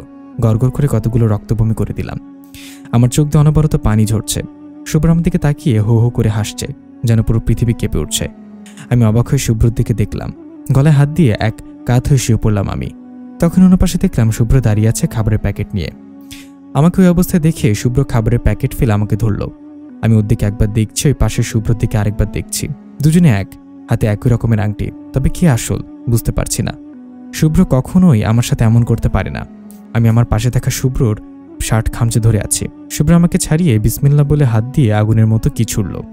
সাথে সাথে ওই পাশের শুভ্র দূরে ছিটকে পড়ল। আমার পাশের শুভ্র মুখে ফু দিতেই ওই পাশের শুভ্রের আসল চেহারা বের হয়ে গেল। আমি এবার বুঝতে পারলাম কি ভুল করেছি আমি। দুজনের মধ্যে মারামারি শুরু হয়েছে। লোকটা শুভ্রকে জাদুতে আটকাতেই আমি বেলকনির রেলিং ধরে উঠে দাঁড়ালাম। চোখ খোলারও শক্তি পাচ্ছি না। জানি না কোথা থেকে এই বুদ্ধি আসলো মাথায়। জোরে সোরে বিসমিল্লাহ বলে শুভ্রের মতো আমি হাত ছুড়ে দিলাম। ওই লোকটার গায়ে পড়তেই শুভ্র মুক্ত হয়ে নিচে বসে পড়ল। আর ওই লোকটা বেলকনির রেলিং ভেঙে ছিটকে আমার মায়ের কবরের পাশে পড়ল। আমার প্রথম চেষ্টা সফল হলো। ইতিমধ্যে শুভ্র উঠে এসে আমাকে ধরেই কেঁদে দিল। বুকের সাথে জড়িয়ে ধরে বলতে লাগলো, আমি কেন গেলাম তোমাকে একা রেখে? আমি এতটাই বুদ্ধ কবে হলাম? আমি সত্যি তোমার কেয়ার করতে পারছি না। আমি একটা কেয়ারলেস ছেলে। আমাকে রুমে নিয়ে শুয়ে দিল শুভ্র। কিন্তু আমার বমি কমছে না। শুভ্র আমাকে নিয়ে ডাক্তারের কাছে রওনা দিল। আমার ফোন থেকে ডাক্তার আন্টিকে কল করতে বললাম। শুভ্র সেটাই করল। তিনি জানালেন তিনি হাসপাতালে আছেন। আজ রাতে তার ডিউটি ছিল। শুভ্র আমাকে নিয়ে অদৃশ্য হয়ে গেল। আমি চারপাশ দেখছি, মনে হচ্ছে আমি রকেটের বেশে ছুটছি, কিন্তু আমাদের দেখতে পাচ্ছে না কেউ। হাসপাতালের সামনে গিয়ে দৃশ্যমান হয়েছি। ভোরের আলো ফুটতে শুরু করেছে। আমাকে অপারেশন থিয়েটারে নেওয়া হলো। ওয়াশ করিয়ে বেডে রাখা হলো। শুভ্র আমার পাশে হাত ধরে বসে আছে। ডাক্তার আন্টি এসে ভ্রুকুচকে শুভ্রের দিকে চেয়ে আছে। বললেন, এই কি সে বাচ্চার বাবা? শুভ্র চোখ বুজে নিজেকে শান্ত করে ধীর গতিতে উঠে দাঁড়ালেন। পকেটে হাত রেখে সোজা হয়ে দাঁড়িয়ে বললেন, হ্যাঁ, আমি বাচ্চার বাবা হতে চাই। এখন অবশ্য হয়নি। ওয়াশ করলেন তো কিছু টের পেলেন বাচ্চা আছে কিনা? আপনার চেক করার মেশিনটা পাল্টে ফেলবেন। বাই দ্য ওয়ে, আমাকে কি বাচ্চার বাবা হিসেবে পছন্দ হয়নি আপনার? আপনার অ্যাসিস্ট্যান্টকে পছন্দ হতো? ডাক্তার মুখ ভেঙচি দিয়ে আমাকে জিজ্ঞাসা করলেন, রেহানা কেমন আছে? কোথায় উঠেছ এখন? আমি মুখটা ফ্যাকাশে করে বললাম, আমার মা বেঁচে নেই আন্টি। তিনি বললেন, কেন? তোমার শখে সুসাইড করেছে বুঝি? খুব ভালো ছিল মেয়েটা। এবার শুভ্র বললেন, নাতি আসার খবর পেয়ে কেউ সুসাইড করে জানতাম না। আপনিও করবেন নাকি নাতি আসলে? আমাদের যাওয়ার সময় হয়েছে, রোজা চলো। ডাক্তারকে কথা বলার সুযোগ না দিয়ে শুভ্র আমাকে কোলে নিয়ে অদৃশ্য হয়ে গেল। ডাক্তার এখনও চোখ বড় বড় করে রুমের আনাচে কানাচে খুঁজছে আমাদের। আমরা অদৃশ্য হয়েই দেখেছি। আমি খিলখিল করে হেসে উঠলাম। ভালোই জব্দ হয়েছে ডাক্তার। শুভ্র ডাক্তারের মাথায় চাটি মেরে চলে আসলো। আমরা 5 মিনিটের মাথায় বাসায় চলে আসলাম। শুভ্র এসে আমাকে রুমে শুইয়েই হাতে দুটো তালি দিয়ে বললেন, সবাই এদিকে এসো। সাথে সাথে আমার রুমটা ভরে গেল। আমার তো ভয় যায় যায় অবস্থা। শুভ্র সবার সাথে পরিচয় করালেন, এটা আমার মা, এটা আমার ভাইয়া, ভাবি, বোন, আর এরা আন্ডা বাচ্চাগুলো আমার ভাইয়ের ছেলে মেয়ে। তারা এখানেই থাকে, কিন্তু তুমি দেখতে পাও না। তার মানে এই বাচ্চাগুলো ছাদে সেদিন খেলছিল আর আমি কি দেখতে পাইনি? আমি ওদের কাছে ডাকলাম, জিজ্ঞাসা করলাম, এই পুচকে, আমি যেদিন ছাদে গিয়ে তোমাদের খুঁজলাম আমার সামনে আসলো না কেন? ওরা একে অপরের দিকে টিপ্পনি কেটে বলল, কাকাই বারণ করেছিল তো। আমি বললাম, তোমার কাকাইকে শুনি যে তার কথা শুনতে হবে? তা ওরা শুভ্র দিকে আর চোখে তাকিয়ে বলল, আরে কাকাই তো সব, তুমি জানো না? কাকাই ঘরে আসলে সবাই চুপচাপ, দাদু পর্যন্ত কথা বলে না, জানো? আমার বাবার কথা তো নেই, সে চুপচাপ এক কোণে ঘাপটি মেরে বসে থাকে যখন কাকাই বাড়ি থেকে বের হবে। আমি চোখ বড় বড় করে অবাক হওয়ার ভান করে বললাম, তাই বুঝি? এমন কেন? ওরা বলল, আরে কাকাই তো আমাদের রাগী কাকাই, আমরা কোনো ভুল করলে ছাদে কান ধরে দাঁড় করিয়ে রাখে। আমি মুচকি ওদের গালে টিপ দিয়ে বললাম, আচ্ছা, আজ থেকে তোমাদের ফুল পারমিশন দিলাম। কাকা আর কিচ্ছু বলবে না, কেমন? এবার খেলতে যাও তো তোমরা, দেখি তোমার কাকা কি করে। ওরা দৌড়ে চলে গেল। বাকি সবাই উধাও। একজন মানুষকে দেখতে ইচ্ছা করলো খুব, বাবু কাকাকে। আমার মনে নেই তিনি দেখতে কেমন, কিন্তু আমার জীবনের জন্য তিনি অনেক করেছেন। তিনি যেখানেই থাকুক ভালো থাকুক।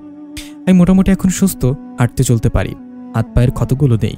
জিনবার পাওয়া সত্যিই ভাগ্যর বিষয়। কত কেয়ার ভালোবাসা নিমিষে ইচ্ছে পূরণ করে দিতে পারে।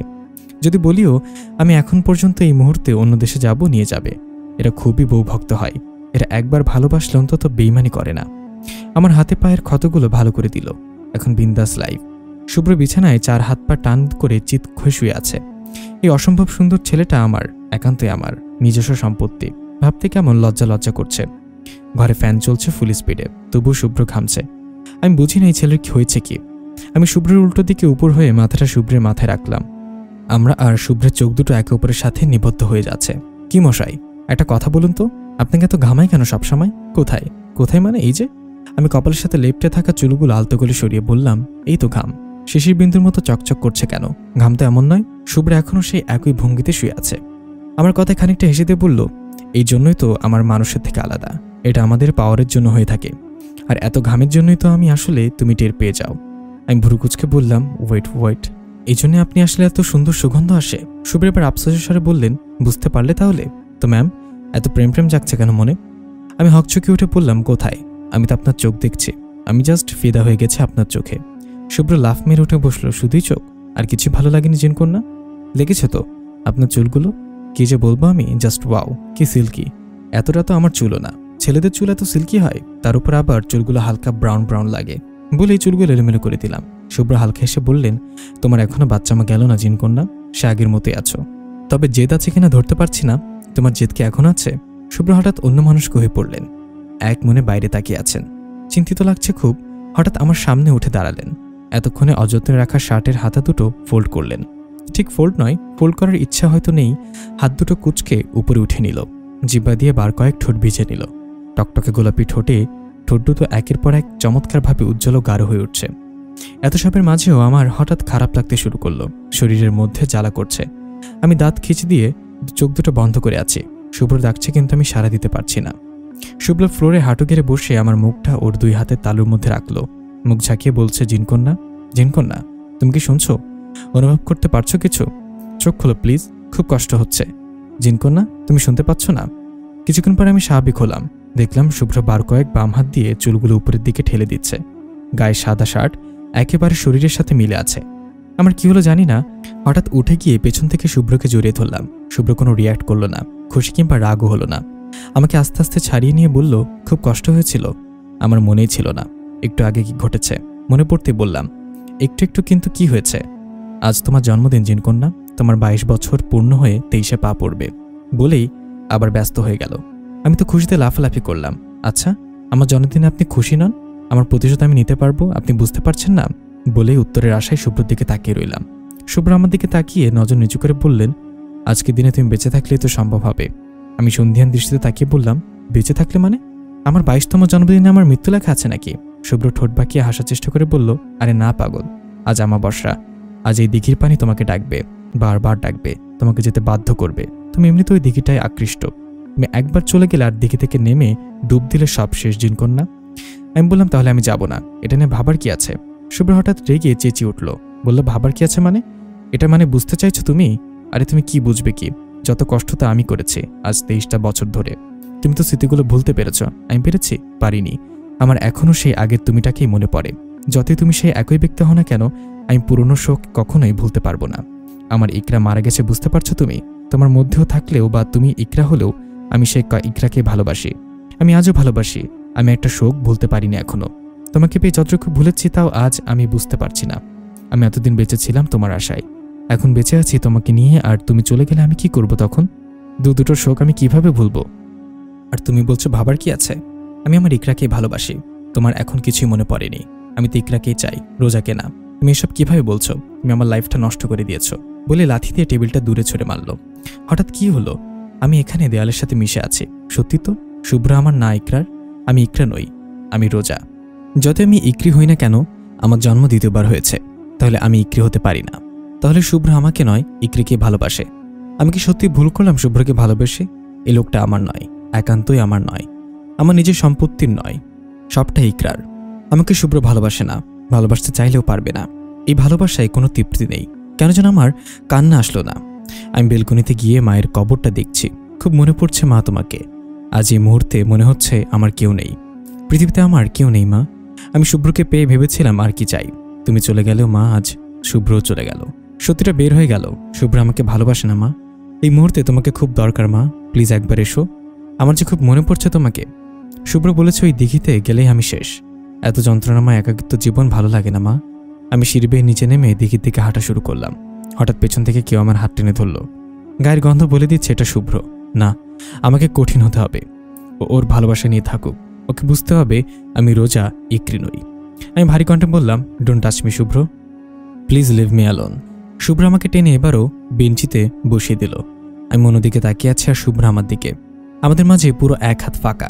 শুভ্র নিজেকে শান্ত করার চেষ্টা করলো, বার কয়েক ঠোঁট ভিজে বলল, আই এম সরি জিনকন্যা, আমি বুঝিনি। ওর কথার মাঝে আমি বললাম, আমাকে এই নামে ডাকবেন না প্লিজ, আমি রোজা, রোজা বিনতে রেজওয়ান। নামটা ভালোভাবে মাথায় ঢুকিয়ে নিন। আমার কথা বলতে কষ্ট হচ্ছে। আমি অন্যদিকে তাকিয়ে এক ফোঁটা চোখের পানি ফেললাম। শুভ্র আমাকে জিজ্ঞাসা করলো, বলে না দিঘির দিকে যাবে না, এখন যাচ্ছ কেন? আমি বললাম, ইচ্ছে করে, ইচ্ছে হয়েছিল তাই যাচ্ছি। যখন বলেছিলাম তখন আমি অন্য রোজা ছিলাম। কয়েক মুহূর্তের আগের রোজা আর এখনকার রোজার মধ্যে অনেক পার্থক্য। আমি আপনার লাইফ নষ্ট করিনি, আমি তো সেই কবে মরে গেলাম। কেন জন্ম দেওয়ালেন আবার? আপনি যখন ইকরিকে ভালোবাসেন তবে আমার সামনে কেন আসলেন? একটা মিথ্যা অপবাদ দিয়ে আমার বিয়েটা ভাঙলেন, সমাজ থেকে আমাকে আলাদা করলেন, কিছু মিথ্যা স্বপ্নও দেখালেন। আপনি আমার জীবন নষ্ট করেছেন। শুভ্র অসহায় লোক নিয়ে বলল, সরি জিনকন্যা, আমার মাথা ঠিক ছিল না। তুমি শোনো, আজ আমাবস্যার প্রথম প্রহর চলছে। দ্বিতীয় প্রহর শুরু হলে আরও সতর্ক থাকতে হবে, বুঝলে? তুমি কিন্তু ভুলে ওইদিকে যাবে না। আমি দ্বিতীয় প্রহর পর্যন্ত থাকতে পারবো, আমারও কষ্ট হয়, তবে আমার তো অভ্যাস হয়ে গেছে। এই সময় জিনলোক থাকতে হয়। আমি তৃতীয় প্রহরে থাকতে পারবো না, আমাকে চলে যেতে হবে তো, বুঝলে কি না? আমি কোনো কথা বলছি না, সোজা তাকিয়ে আছি সামনের দিকে। শুভ্র আমার সামনে এসে হাঁটু গেড়ে বসে আমার হাত দুটো ধরে বলল, কথা বলছো না কেন? আমি কথা বলছি না, যেমন ছিলাম তেমনই তাকিয়ে আছি। শুভ্র আবার আমাকে বলল, তুমি শুনতে পাচ্ছ জিনকন্যা? আমি এবারও নির্বাক। শুভ্র রাগে দেয়ালে গিয়ে ঘুষি মারে, জোরে জোরে বলতে লাগলো, উফ, কথা বলছো না কেন তুমি? তুমি কথা না বললে আমার ভালো লাগে না। আমি তবুও কথা বলছি না। এবার শুভ্র আরো রেগে গিয়ে বললেন, এই মেয়ে ভাব দেখাচ্ছ তুমি? ভাব দেখে কি লাভ হবে? আমার কাছে ফিরতে হবে তোমাকে, বুঝলে? যে কথাগুলো বলেছি মনে রাখবে। আমি জিনলোকে যাচ্ছি। শুভ্র খাবার টেবিলে দিয়ে গেল, বাইরে থেকে সব দরজা জানলা আটকে দিল যাতে আমি বের হতে না পারি। আমি সারাদিন ঘরে বসেছিলাম, শুভ্র একবারের জন্য আসেনি। রাত 10টা, আমি এখন বের হব। বাঁচবো কেন? কি আছে আমার? তার থেকে বরং শুভ্রকে মুক্ত করে দেই। রাত 12টা আমাবস্যা শেষ হবে, তার আগে আমাকে বের হতে হবে, দিঘিতে নামতে হবে। আমি বের হতে পারছি না, আমার এমনিতেও খুব কষ্ট হচ্ছে, গায়ে জ্বালা করছে খুব, মনে হচ্ছে কেউ স্থল ফুটোচ্ছে। আমি ছাদে গেলাম, একটা গাছ বেয়ে নেমে পড়লাম, দিঘির সামনে গিয়ে দাঁড়ালাম। শুভ্রের ফর্সা মুখটা ওর হাসিটার চোখের সামনে ভাসছে। ডুকরে কেটে উঠলাম আমি। এতটা অবহেলা, এতটা! আমি দিঘিতে নামলাম, মনে হলো কেউ মাংসগুলো ছিঁড়ে ছিঁড়ে খাচ্ছে। এতটা কষ্ট, আল্লাহ! না, এসব কিছুই না। প্রতিদিন ওই কথাগুলো শোনার থেকে একদিনে কষ্ট ভোগ করা ভালো। আমি অর্ধেক পানির নিচে, আজ দিঘি আমাকে ডাকিনি, আমি দিঘিকে ডেকেছি।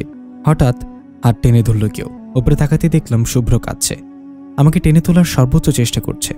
আমি হাতটা ছাড়িয়ে ডুব দিতেই গেলেই শুভ্র আবার আমাকে টেনে ধরল। প্লিজ এমন করো না জিনকন্যা, আমি বাঁচবো না, বিশ্বাস করো, প্লিজ উঠে এসো, এখনো সময় আছে, আমি ব্যথায় জ্ঞান হারিয়ে ফেলেছি। শুভ্র আবারও আমাকে টেনে ধরল, প্লিজ এমন করো না জিনকন্যা, আমি বাঁচবো না, বিশ্বাস করো। বেশ কিছুক্ষণ পরে আমি চোখ খুললাম। চোখ খুলে দেখি আমি রুমে শুয়ে আছি। তার মানে শুভ্র আমাকে ঘরে নিয়ে এসেছে। কিন্তু এটা তো আমি চাইনি। ও কেন করলো এটা? কিন্তু শুভ্র কোথায়? শুভ্রের কথা মাথায় আসতেই চারিদিকে তাকালাম। শুভ্র এক কোণে বসে কাঁদছে, কাঁদতে কাঁদতে হিচকি তুলে ফেলেছে। ওর হাত পা কালো হয়ে গেছে সব। আমি উঠে গিয়ে লাইট অন করলাম। সত্যি তো, পুরো শরীর পুড়ে গেছে মনে হচ্ছে। আমি গিয়ে শুভ্রকে স্পর্শ করতে আমাকে ছুঁড়ে মারল দূরে। আমি উঠে শুভ্রের দিকে তাকাতে দেখলাম কি ভয়ঙ্কর রূপ।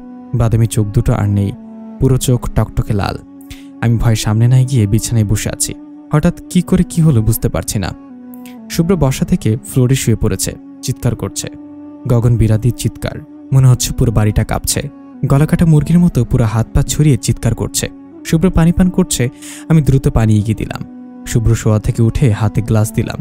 গ্লাসটা শুভ্রের হাতের চাপে ভেঙে গেছে, আর পানি নেই, কোথাও নেই। আমি দৌড়ে দিঘিতে গিয়ে, আমি পানি খাবো না, তুমি প্লিজ যেও না, আমার অবস্থা খুব খারাপ, এবার হয়তো তোমাকে সেভ করতে পারবো না, প্লিজ। আমি শুভ্রের এমন অবস্থা দেখে কাঁদছি। শুভ্রের পুরো শরীর পুরো পুড়ে গেছে। আমাবস্যার প্রহর শেষ হতে আর বেশি দেরি নাই। আমি চুপচাপ বিছানায় বসে আছি। হঠাৎ আমি সম্মিলিত হয়ে গেলাম, মনে হলো এবার আমি দিঘিকে না, দিঘি আমাকে ডাকছে। শুভ্র এখনো ফ্লোরে পড়ে ছটফট করছে। আমি দরজা খুলতেই শুভ্র আমার পায়ের উপরে হুমড়ি খেয়ে পড়ল। আমি পা দিয়ে জোরে একটা লাথি মারলাম। শুভ্রের যেহেতু এখন বেশি শক্তি নেই, তাই দূরে ছিটকে পড়ল। আমি দরজা খুলে বেরিয়ে পড়লাম। শুভ্র নিজের শক্তি ব্যবহার করে নিচে নামলো। এবার আবারও আমার পা টেনে ধরল। আমি পা টেনে টেনেই এগোচ্ছি। 2 কদম বাকি থাকতেই শুভ্র আমাকে ভর করে উঠে আমাকে কোলে তুলে নিল। প্রায় 50 সেকেন্ড বাকি আছে আমাবস্যার প্রহর শেষ হতে। শুভ অদৃশ্য হয়ে রুমে এসেই বিছানায় শুইয়ে দিয়ে ঠাস করে ফ্লোরে পড়ে গেল। আমি ফের উঠতে আমাবস্যার শেষ প্রহর সম্পূর্ণ হলো। আমি বাস্তবে ফিরে এলাম। শুভ্র এখনো কাতরাচ্ছে। আমি শুভ্রকে বুকের মধ্যে নিয়ে কেঁদে দিলাম। ও ভালো না বাসুক, আমি তো বাসি। আমি তো আমার প্রথম ভালোবাসা হিসেবে ওকেই দেখেছি। শুভ্র বুকের মধ্যে থেকেই চোখ তুলে মুচকে হাসি দিয়ে আমার মুখটা ওর হাতের মধ্যে নিয়ে বলল, তুমি ঠিক আছো জিনকন্যা? জিনকন্যা নামটা শুনে একরাশ অভিমান ভর করল আমার উপর।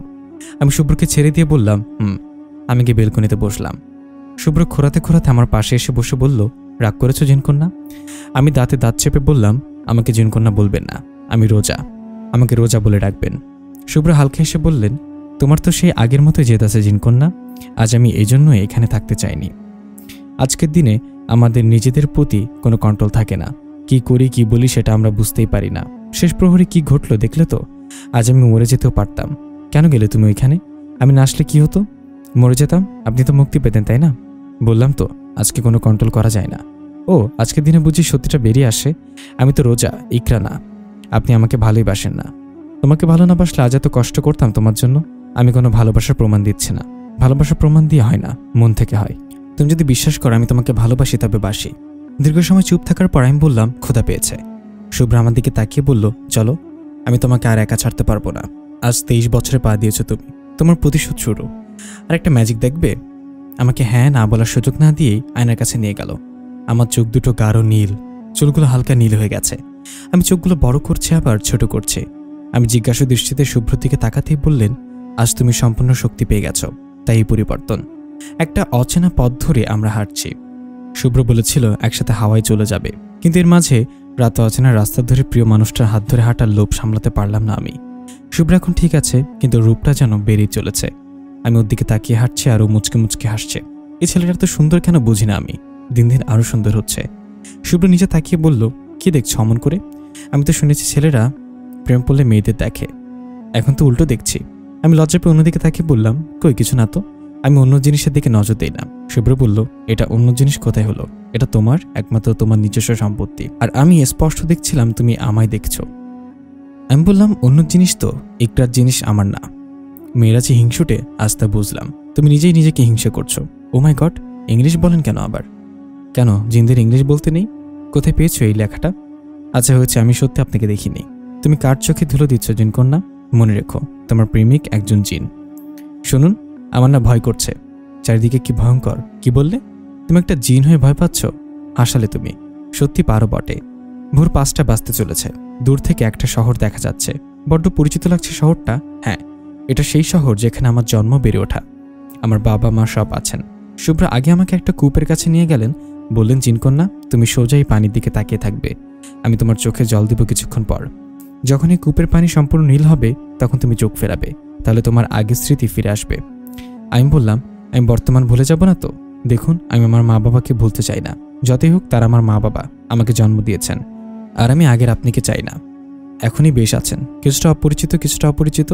আমি কিছুক্ষণ পরপরই আপনাতে মুগ্ধ হয়ে যাই, নতুন নতুন রূপ দেখি। শুভ্র ঠোঁটের কোণে হাসি ফুটে বললেন, আরে পাগলি, সব মনে থাকবে। আর তুমি কি ভাবছো আমি সুন্দর? তুমি সুন্দরী, তুমি খুব সুন্দরী।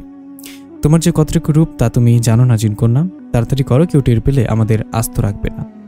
আমি পানির দিকে তাকিয়ে আছি আর শুভ্র কূপ থেকে পানি তুলে আমার চোখে দিচ্ছে। আমার চোখ জ্বালা করছে কিন্তু কিছু বলছি না। প্রায় 10 মিনিট পর পানির রং নীল হলো আর আমি অন্যদিকে তাকালাম। খানিকটা মাথা ঝিমঝিম করছে। আমি মাথায় হাত দিয়ে বসে পড়লাম। শুভ্র বলল, অপেক্ষা করো, এখনই মনে পড়বে। এটা হলো স্মৃতিশক্তি ফিরে আনার কূপ। আমাদের রাজ্যর কারোর যদি কিছু মনে না থাকে তবে এই কূপে এমনভাবে প্রার্থনা করে। হ্যাঁ, মনে পড়েছে আমার। প্রথমে আমি মারা যাচ্ছি, ওরা শুভ্রকে মারছে, খুব মারছে। আমি ডুকরে কেঁদে উঠলাম। মনের অজান্তে বললাম, আমার শুভ্রকে মেরো না তোমরা, আমাকে মেরে ফেলো। তারপরে মৃত্যু, কি যন্ত্রণার মৃত্যু। শুভ্র আমাকে বুকে নিয়ে চিৎকার করে কাঁদছে। তারপরে মৃত্যু, কি যন্ত্রণার মৃত্যু। আমি প্রত্যেকটা ঘটনা স্পষ্ট দেখতে পাচ্ছি।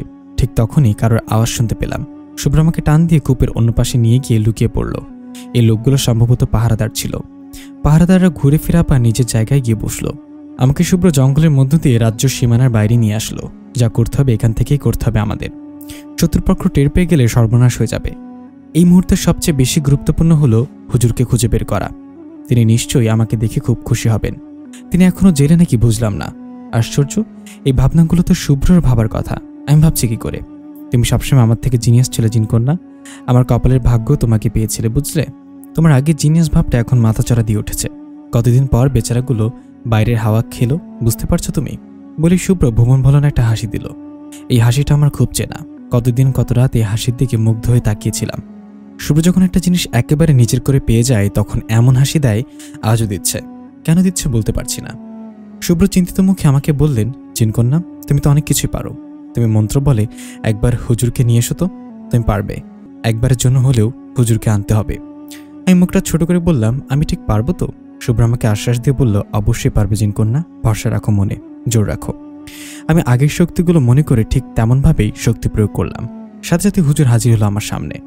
আমাকে দেখে একবার শুভ্রের দিকে তাকালো। শুভ্র মাথা নাড়িয়ে হ্যাঁ বলতেই হুজুর আমার মাথায় হাত রাখলো। আমি সালাম দিয়ে কুশলাতি বিনিময় করলাম। আমি হুজুরের কাছে কৃতজ্ঞ, অনেক করেছে আমার জন্য। এদের স্বপ্ন আমি পূরণ করতেই হবে। হুজুর আমাদের দুজনকে দুটো পোশাক এবং দুটো তরবারি দিল। এগুলোই সবই জাদুর। শত্রুপক্ষরা খুবই শক্তিশালী, তাই এই ব্যবস্থা। এই পোশাকের জন্য প্রথমবারে শরীরে আঘাত লাগতে কিছু হবে না, কিন্তু পরের বার কাজ করবে না। একবার ব্যবহার করার জন্য এটা দেওয়া হয়েছে। হুজুর চলে যেতেই হঠাৎ শুভ্র মুখের ভাবগতি পরিবর্তন হয়ে গেল। বার কয়েক ঠোঁটে ভিজে নিয়ে চিন্তিত মুখে বললেন, জিনকন্যা, আমি একবার তোমাকে হারিয়েছি, কিন্তু এবার হারাতে পারবো না।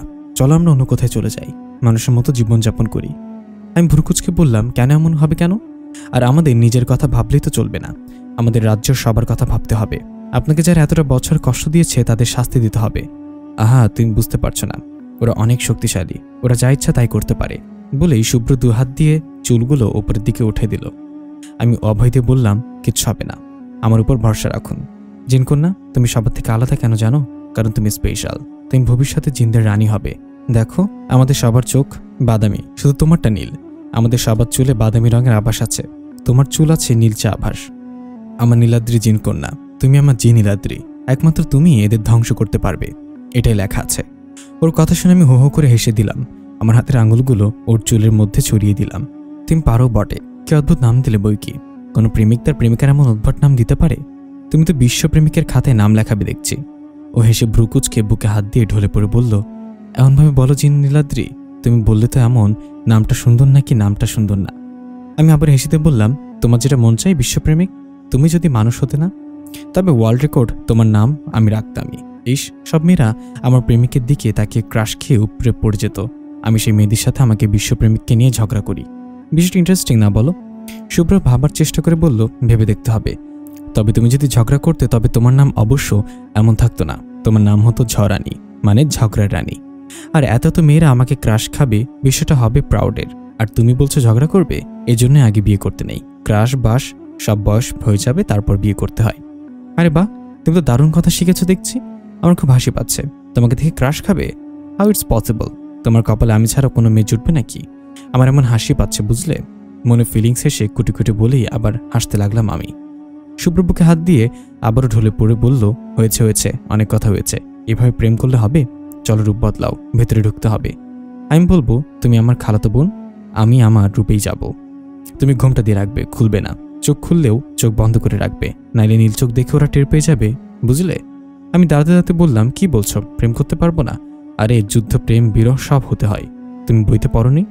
কোনো কালে একা হয়নি কো জয়ী পুরুষের তরবারি, চেতনা দিয়েছে, শক্তি দিয়েছে বিজয়ী লক্ষ্মী নারী। শুভ্র খিলখিল করে হেসে বলল, তুমি তুমি আমাকে চেতনা দিচ্ছ? আই মিন শক্তি দিচ্ছ? আমাকে অপমান করে, আমাকে মজা করে চেতনা দিচ্ছ? লাইফ ইটস গুড গুইড টান্দার। আমি রেগে কোমরে হাত দিতেই শুভ্র কান ধরে বলল, সরি নীলকন্যা, এবার চলো। আমি রূপ বদলে সাদামাটা একটা সুতির শাড়ি পরে নিলাম। রাজ্যের মেইন গেটে দাঁড়িয়ে দুজন পাহারাদার আসলো। ওরা দুজন শুভ্রের সাথে আলাদা কিছু কথা বলে আমাকে নিয়ে ভেতরে ঢুকলো। ভেতরে পা রাখতেই আমার চোখ দুটো জ্বলে উঠল, সাথে নীলচে চুলগুলো আলো ছড়াতে লাগলো। আমি শুভ্রকে এক হাত দিয়ে খামচে ধরলাম, অন্য হাত দিয়ে ঘোমটা। শুভ্র আমাকে ধরে ভেতরে নিয়ে গেল। একটা ছোট্ট টিনের ঘরে থাকা জায়গা করলাম আমরা। আমাদের প্ল্যান হলো, কোথায় কতজন সৈন্য আছে, ওদের কি কি উৎস শক্তি আছে সেটা জানা এবং আস্তে আস্তে ওদের সৈন্যদের শেষ করে দেওয়া। সকাল 8টা বাজে, ক্ষুধায় পেট চোচো করছে। এই রাজ্যের বর্তমান রাজা খবর পেয়ে গেছেন রাজ্যে নতুন মানুষ ঢুকেছে, তাই তিনি রাজ্য ভ্রমণে বেরিয়েছেন আমাকে দেখতে। সাথে সাঙ্গপাঙ্গ তো আছেই, আছে কিছু বখাটে মেয়ে। শুভ্র জানতো এমনই হবে, তাই আগে ভাগেই পাশের রুমে গিয়ে বসে রইল, আর আমি শুভ্রের পাশের রুমে। টিনের ঘরটাতে তো রুম থাকায় বেশ সুবিধা হয়েছে। এখন অপেক্ষা শুধু রাজার আগমনের। রাজা এসে আমাদের ঘরের সামনে তার ঘোড়া থামিয়ে দিয়েছে। পাশ থেকে একজন হাঁক ডেকে শুভ্রকে ডাক দিল। শুভ্র দরজা খুলে বেরিয়ে রাজাকে সালাম দিল। রাজা অবশ্য সালাম নিলেন না, কারণ তারা শয়তানকে পূজা করেন। রাজা তাড়াহুড়া করে আমাকে বের করতে বললেন। শুভ্র আমাকে ডাক দিল, নীলকন্যা, একবার দরজা খুলে এদিকে আসো তো। আমি একটু দেরি করে বের হলাম। রাজা আমাকে ধমক দিয়ে বলল, এই মেয়ে এত দেরি হলো কেন? দেখে ঘোমটা সরাও, মুখ দেখব। শুভ্র বলল, মহারাজ, ঘোমটা না সরালে হয় না। রাজা আবারও শুভ্রকে ধমক দিয়ে বলল, তুমি চুপ করো, আমাকে দেখতে হবে। এই মেয়ে, সরাও, ঘোমটা সরাও। আমি তৎক্ষণাৎ রূপ বদল করে একটা কালো মেয়ের বেশ ধরে নিচের দিকে তাকিয়ে রইলাম, যাতে চোখে দেখতে না পারে। রাজা আমাকে দেখে বলল, আচ্ছা ঠিক আছে, থাকো, তবে এখন থেকে শয়তানের পূজা করবে। আমি প্রতিদিন লোক পাঠিয়ে খবর নেব। পাশ থেকে একজন মেয়ে বলল, হুজুর, আপনি যদি অনুমতি দেন তবে আমি এদের পাহারা দিতে পারি। সারাদিন পাহারা দিব আর রাতে চলে যাব। রাজা মত দিল। মেয়েটা কেন এখানে থাকতে চাইলে বুঝলাম না। মেয়েটা অসম্ভব সুন্দরী, যে কোনো ছেলে দেখলেই মুহূর্তেই প্রেমে পড়ে যাবে। রাজা চলে গেলেন, থেকে গেল মেয়েটি। মেয়েটি গিয়ে শুভ্রর সাথে হেলে দুলে কথা বলছে। মেয়েটির নাম মায়া, ইয়া বড় বড় চুল, তবে আমার থেকে ছোট। শুভ্র দেখছি হেসে হেসে কথা বলছে। আমি রুমে ঠাস করে দরজা আটকে দিলাম। এই জন্যই কোনো মহাপুরুষ বলেছিলেন পুরুষদের বিশ্বাস নেই। কোন মহাপুরুষ বলেছে না কে বলেছে জানি না, তবে কথাটা 100% সত্যি। কিছুক্ষণ ফুসুর ফাসুর করে মেয়েটা কোথায় যেন চলে গেল। শুভ্র বাইরে থেকে ডেকে আমাকে বের হতে বলল। আমি দরজা খুললাম না। শুভ্র আবারও ডাকলো। আমি এবারও দরজা খুললাম না। খুলবো কেন? ও থাক না ওই মেয়েকে নিয়ে। কত রং ঢং এদের কথার। এদের দেখি প্রেমিক প্রেমিকা বউ থাকতেও অন্য মেয়েদের দিকে চোখ যায়, কেন বুঝি না। শুভ্র এবার জোরে জোরে চিল্লাতে চিল্লাতে ডাকতে লাগলো। শেষমেশে থাকতে না পেরে উঠে এসে দরজা খুলে দিলাম। শুভ্র তখন দরজার সাথে ঠেস দিয়ে দাঁড়িয়েছিল। দরজা খুলতে হুমড়ি খেয়ে নিচে পড়ল। শুভ্রের এই অবস্থা দেখে আমার হাসি পাচ্ছে, কিন্তু হাসলে চলবে না, কারণ আমি রাগ করেছি। শুভ্র চিং হয়ে হাতের কোণে ডলতে বলল, এত রাগ কেন তোমার? আমি কি করেছি? আমি আবার রেগে মেগে বললাম, কি? আগে তো কথা শেষে এই নামে ওই নামে ডাকতে, এখন ডাকতে কষ্ট হয়? কি মায়া লাগে রাখতে? শুভ্র বুঝতে পারলো কথাটা আমি মায়াকে ইঙ্গিত করে বলেছি। শুভ্র বলল, আরে ও তো আমার বন্ধু, তাই। আমি এবার চোখ রাঙিয়ে বললাম, বন্ধু? কিসে বন্ধু? হলো শত্রুপক্ষ। একদিনও না কয়েক মিনিটেও বন্ধু হয়ে গেল তোমার?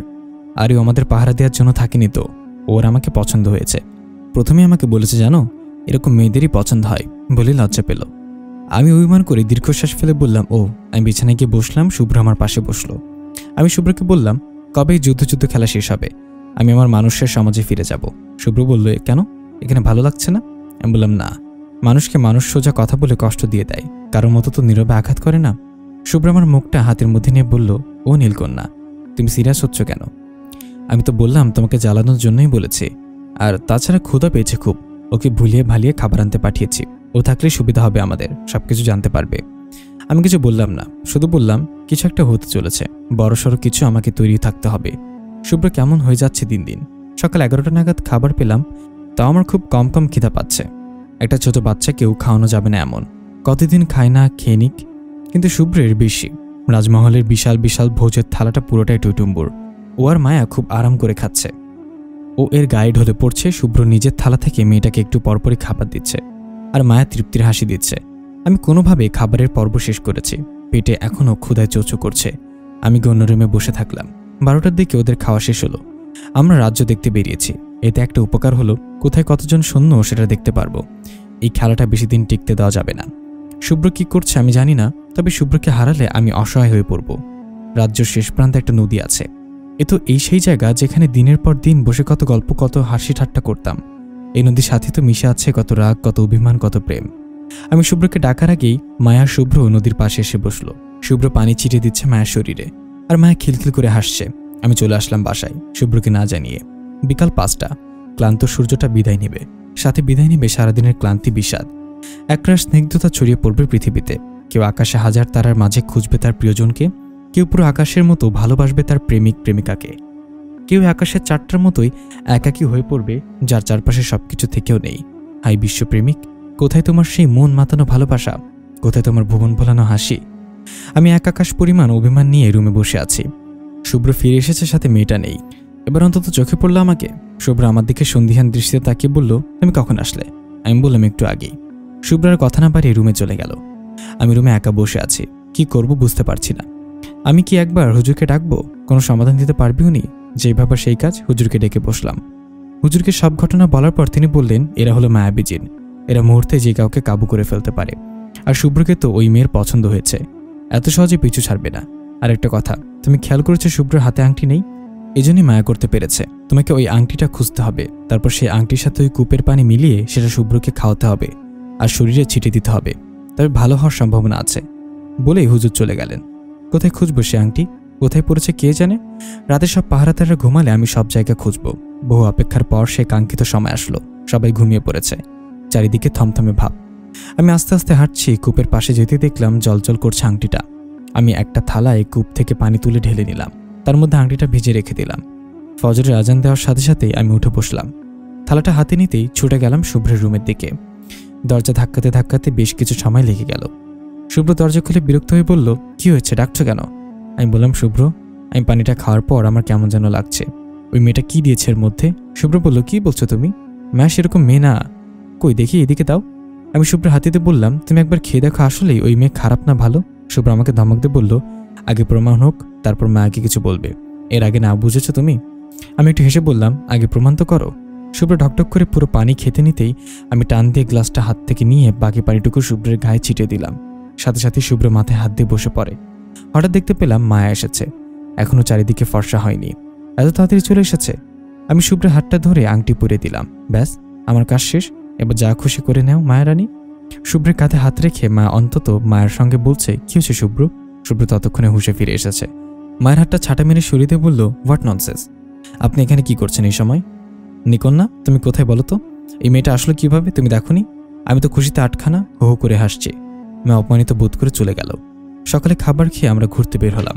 নদীর ধারে দুজনে বসে আছি। প্ল্যান করতে হবে এখন। এভাবে লুকিয়ে বসে থেকে কাজ কিছু হবে না। আমাদের প্রথম শিকার মহলের পুরো মানুষদের মেরে ফেলা। তার জন্য তো ভেতরে ঢুকতে হবে আমাকে। কিভাবে কি করব? আর বাইরের লোকজন তো এক এক করে মেরে ফেলতে হবে, সেটা না হয় শুভ্রই করবে, কিন্তু রাজ্যের সবাইকে দেখতে হবে কি কষ্টের মৃত্যু হবে ওদের। বিকেলে খবর আসলো আমাকে রাজা ডেকেছেন। তার মনোরঞ্জনের জন্য আমাকেই মহলেই থাকতে হবে। শুভ্র কিছুতে রাজি না। আমি ওকে বোঝাতে পারছি না আজ রাতেই সব ফয়সালা হবে। রাত 12টার পরে যুদ্ধ যুদ্ধ যুদ্ধ, তাই আজকেই আমাকে মহলে যেতে হবে। শুভ্রকে তৈরি থাকতে বলে আমি বিকেলেই রওনা দিলাম মহলে। মহলে ঢোকার আগেই শুভ্র আমার হাত টেনে ধরল। আমাকে মহলের পেছনের দিকে নিয়ে বলল, আমার এত কিছু দরকার নেই, আমার একসাথে লড়াই করব। তুমি যাবে না। তুমি আমাকে হারিয়ে ফেললে কিংবা আমি তোমাকে হারিয়ে ফেললে কি হবে বুঝতে পারছো? আজ রাতে আমরা একে একে সবাইকে মেরে তারপর যুদ্ধ ঘোষণা করব। আমাকে কথা বলার সুযোগ না দিয়ে শুভ্র আমাকে টেনে নিয়ে গেলেন। আমরা আমাদের পোশাক পরে নিলাম। যা করার দ্রুত করতে হবে, নইলে এরা নতুন নতুন শক্তি তৈরি করবে। তখন আমাদের দুজনের পক্ষে ওদের হারানো সম্ভব হয়ে পড়বে। আমি পোশাক পরে শুভ্র রুমে গেলাম। শুভ্র আমাকে দেখে হা হয়ে আছে। কি অসহ্য, লজ্জা লাগেনি বুঝি আমার? এমনভাবে কেউ চেয়ে থাকে নাকি? শুভ্র আমাকে জড়িয়ে ধরে কপালে একটা চুমু এঁকে দিল। এখন এই মুহূর্তে প্রেম করার সময়? ব্যাটা করেছেটা কি? আমি ছাড়তে যেতেই বলল, এখন ছাড়তে মন চাইছে না, আর একটু থাকো না। আমি বুকে একটা চিমটি মেরে বললাম, সরো। যুদ্ধের সময় প্রেম টেম মন মাতলে উতলে উতলে পড়ছে এনার। আর একবার যদি দেখি না, তবে ওদের আগে তোমাকে ভস্য করে দেব। শুভ্র হালকা এসে বলল, তোমার ওই নীল চোখের দিকে তাকিয়ে আমি কবেই তো ভস্য হয়ে গেছি জি নীলদ্রি। আমি মুখ ভেঙচে বললাম, ইস, কথার কি শ্রী, কি নাম, আহা। আমি একটা দেই কি বলে। শুভ্র লাফিয়ে উঠল, এই না না, আমি বিশ্বপ্রেমিকই ঠিক আছে, আর কোনো নামের দরকার নেই আমার। এই তুমি এত নড়াচড়া করো না তো, চুপচাপ থাকো তো, সময় হলে আমি ছেড়ে দেব। শুভ্র লাফিয়ে উঠল, এই না না, আমি বিশ্বপ্রেমিকই ঠিক আছে। বাইরে হট্টগোলের আওয়াজে আমি আর শুভ্র রূপ বদলে বাইরে আসলাম। এসে দেখি লোকের অভাব নেই বাড়ির সামনে। একজনকে শুভ্র জিজ্ঞাসা করতেই তিনি বললেন, রাজা এদিকে আসছেন সেনা সৈন্য নিয়ে। কথাটা শুনতেই শুভ্র একটু ঘাবড়ে গেল। ও বুঝতে পারলো এটাই শেষ সময় আমাদের কথা বলে নেয়ার। শুভ্র আমাকে টেনে ভেতরে নিয়ে বলল, শোনো শোনো, যাই হয়ে যাক, তুমি কোনো ঝুঁকি নেবে না, কোনো পাকনামি করবে না তুমি। আগের বারের মতো ভুল যেন না হয় আমাদের। চলো না, যুদ্ধ করতে হবে না, আমি তোমাকে পেয়েছি, এটাই অনেক। আমরা চলে যাই, চলো। আমি বললাম, কি বলছো তুমি? চলে যাব? চলে যাওয়ার লোক আমি না শুভ্র। বাঁচি মরি দুজন একসাথে থাকবো, আমার মরে যাওয়ার ভয় নেই। শুভ্র বিরক্ত হয়ে বলল, না থাকুক, কিন্তু আমার তো আছে তোমাকে হারানোর ভয়, বুঝতে পারছো না তুমি? আমি ওকে থামিয়ে বললাম, শুভ্র, ওরা দরজা ধাক্কাচ্ছে, এখন আর বসে থাকার সময় নেই, আমাদের ধরা দেওয়ার সময় হয়ে গেছে। শুভ্র আমাকে জড়িয়ে ধরে কান্না করে দিল। ফুপে ফুপে বাচ্চাদের মতোই কান্না করছে। আমি শুভ্র চুলগুলোতে হাত বুলিয়ে দিয়ে কপালে একটা চুমু এঁকে দিলাম। আমি বললাম, শোনো, যখন লড়াই করব তখন প্লিজ ইমোশনাল হয়ে পড়ো না। আমাকে নিয়ে ভাবতে হবে না, তুমি শুধু নিজেকে বাঁচাবে। তোমার দিকে যত আঘাত আসবে তুমি শুধু সেটাই সামলাবে, বাকিটা আমি সামলে নেব, বুঝলে? তুমি তো বলেছিলে আমি আলাদা সবার থেকে। আমি পারবো দেখে নিও, তুমি তোমার কথা চিন্তা করবে, বুঝলে? তোমার কিছু হলে আমি ওদের সাথে পারবো না। শুভ্র আর কিছু বলতে চাইছিল, আমি সুযোগ না দিয়ে টেনে বাইরে নিয়ে গেলাম। আমি এখন সেই মেয়েটার রূপেই আছি। রাজা আমাকে ধরে নিতে বললেন তার সৈন্য। আমার চোখ দুটো জলজল করে জ্বলে উঠল। আমার চুলগুলো হাওয়ায় উড়ছে, সাথে নীল আলোয় আমার চারিদিক ছড়িয়ে গেল। আমি রূপ বদলে রাজার সামনে দাঁড়ালাম। রাজা একটু ভরকে গেল মনে হলো। অন্যদিকে শুভ্র নিজের রূপে আসলো। সে রাজার সাথে সাথে আমাদের মেরে ফেলার আদেশ দিলেন। আমি মারছি তাদের একটা একটা করে। আর 24টা বছরের প্রতিটা দিনের হিসাব নিচ্ছে আমি। আমার থেকে বেশি রেগে আছে শুভ্র। প্রত্যেকটা দিনে যে কষ্ট পেয়েছে তার প্রতিশোধ নিচ্ছে। শুভ্র আমার দিকে বারবার তাকাচ্ছে, আমার কাছে থাকার চেষ্টা করছে। আমি ওকে সরিয়ে দিয়ে চেঁচিয়ে বললাম, যাও, নিজে সেভ করো, আমি পারবো। শুভ্র তাও গেল না, অবাধ্য শিশুর মতো আমার সামনেই রইল। প্রায় 1 ঘন্টা কেটে যাওয়ার পর সব সৈন্য শেষ। আমি রাগে চিৎকার করছি, সাথে বেরিয়ে আসছে ভয়ঙ্কর রূপ। এখন বেঁচে আছে রাজা একা। রাজা নিচে নেমে এসেই বলল, কি ভেবেছিস আমার শক্তি কম? তোদের দুটোকে তো তুড়ি দিয়ে মেরে ফেলবো। সাথে সাথে রাজার ভয়ঙ্কর রূপ বেরিয়ে আসলো। কি ভয়ঙ্কর রূপ, বিভৎস চেহারা, শরীরে কাটা দিয়ে যায়। আমি আর শুভ্র দুজনে পাশাপাশি দাঁড়ালাম। রাজা প্রথমেই শুভ্রকে আঘাত করলেন। শুভ্র খেয়াল করতে পারেনি ওর শরীরে লাগতেই আমি উড়ে এসে ঘুরেই ফের বিপরীত আঘাত করতেই শুভ্রর দিকে আসা আঘাত আমার গায়ে লাগলো। লুটিয়ে পড়লাম মাটিতে, মনে হচ্ছে নিঃশ্বাস বেরিয়ে যাচ্ছে। শুভ্র বসে আমাকে বুকের সাথে চেপে ধরে কান্না শুরু করে দিল। আমি ওকে ছাড়ানোর চেষ্টা করে বলছি, যাও, পালিয়ে যাও, নিজেকে বাঁচাও। আবার যদি কখনো জন্ম হয় তবে তোমার জন্যই হবে, যাও তুমি। শুভ্র বলল, না, আমি যাব না, তোমাকে রেখে যাব না। এই শয়তানটার জন্য আমি 2 বার তোমাকে পেলাম না। তোমার জন্ম আবার হলেও তোমাকে আমি আর আমার হতে দেব না। আমি আজকে মারবো, নয়তো আমি মরবো বলে উঠে দাঁড়ালো। লড়াই চলছে দুজনের মধ্যে। শুভ্র বেশ কয়েকটা আঘাত সহ্য করেছে, কিন্তু রাজাকে আঘাত করলেও কিছু হচ্ছে না। আমি উঠে দাঁড়ালাম। শুভ্র পাশাপাশি দাঁড়িয়ে শরীরের সব শক্তিতে একটা বড়সড় আঘাত করলাম। রাজা ছিটকে দূরে গিয়ে পড়ল। শুভ্র আমাকে ধরে নিয়ে অন্য জায়গায় বসাতে চাইল, কিন্তু আমি যেতে চাইলাম না। জোরাজোরি করতে গিয়ে শুভ্রের একটা পকেটের ওপরে হাত লাগলো। সাথে সাথে পকেটটা নীল রঙে চকচক করতে লাগলো। শুভ্র পকেটে হাত দিল, ওর চোখ দুটো খুশিতে ঝিলিক দিয়ে গেল। পকেট থেকে তাড়াতাড়ি করে একটা নীল পাথর বের করে আমার হাতে দিল। জিজ্ঞাসু দৃষ্টিতে তাকাতেই বলল, এটাই ওর প্রাণ লুকানো আছে। এইমাত্র তুমি নীলচক্ষুধারী, তাই তুমি ছাড়া এটা অচল ছিল। তোমার ছায়া পেতেই এটা প্রাণ ফিরে পেয়েছে। এটাতে ওকে আঘাত করতে হবে, তারপর এটাকে ভেঙে ফেলতে হবে, তারপর এটা ছোট সাপের বাচ্চা বের হবে, সেটাকে মেরে ফেললেও ও ধ্বংস। আমি পাথরটা হাতে নিতে সেটা সামনে ধরলাম, সাথে সাথে সেটা থেকে আলোক রোশনি বের হয়ে রাজার গায়ে লাগলো। রাজা আবারও লুটিয়ে পড়ল, অথচ আমিও দাঁড়িয়ে থাকতে পারছি না। আমি বসে পাথরটা রেখে তলোয়ার দিয়ে 2 ভাগ করে ফেললাম। ভেতর থেকে একটা ছোট কালো কুচকুচে সাপ বেরিয়ে আসলো।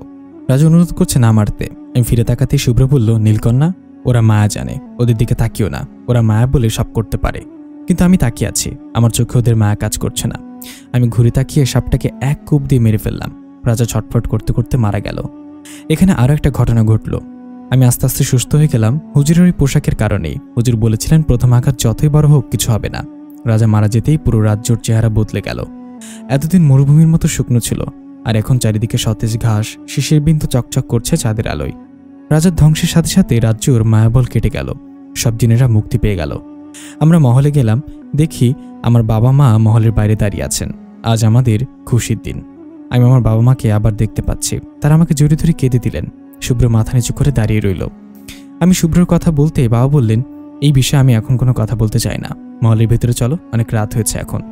আমি ছাদে বসে আছি নিচের দিকে পা দুলিয়ে। শুভ্র আমার পাশে এসে বসলো, বলল, কি মন খারাপ? আজ তো খুশির দিন, তুমি তোমার বাবা মাকে ফিরে পেয়েছো। আচ্ছা জিনকন্যা, তোমার জেদ কি এখনো আছে? আমার মনে হয় না তোমার মা বাবা আমাদের বিয়ে দেবেন। আমি হালকা এসে বললাম, তাহলে এবারও পালিয়ে যাব?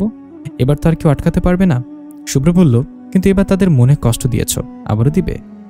আমি সামনের দিকে তাকিয়ে বললাম, জানো শুভ্র, আজ বাবা মাকে খুব মনে পড়ছে।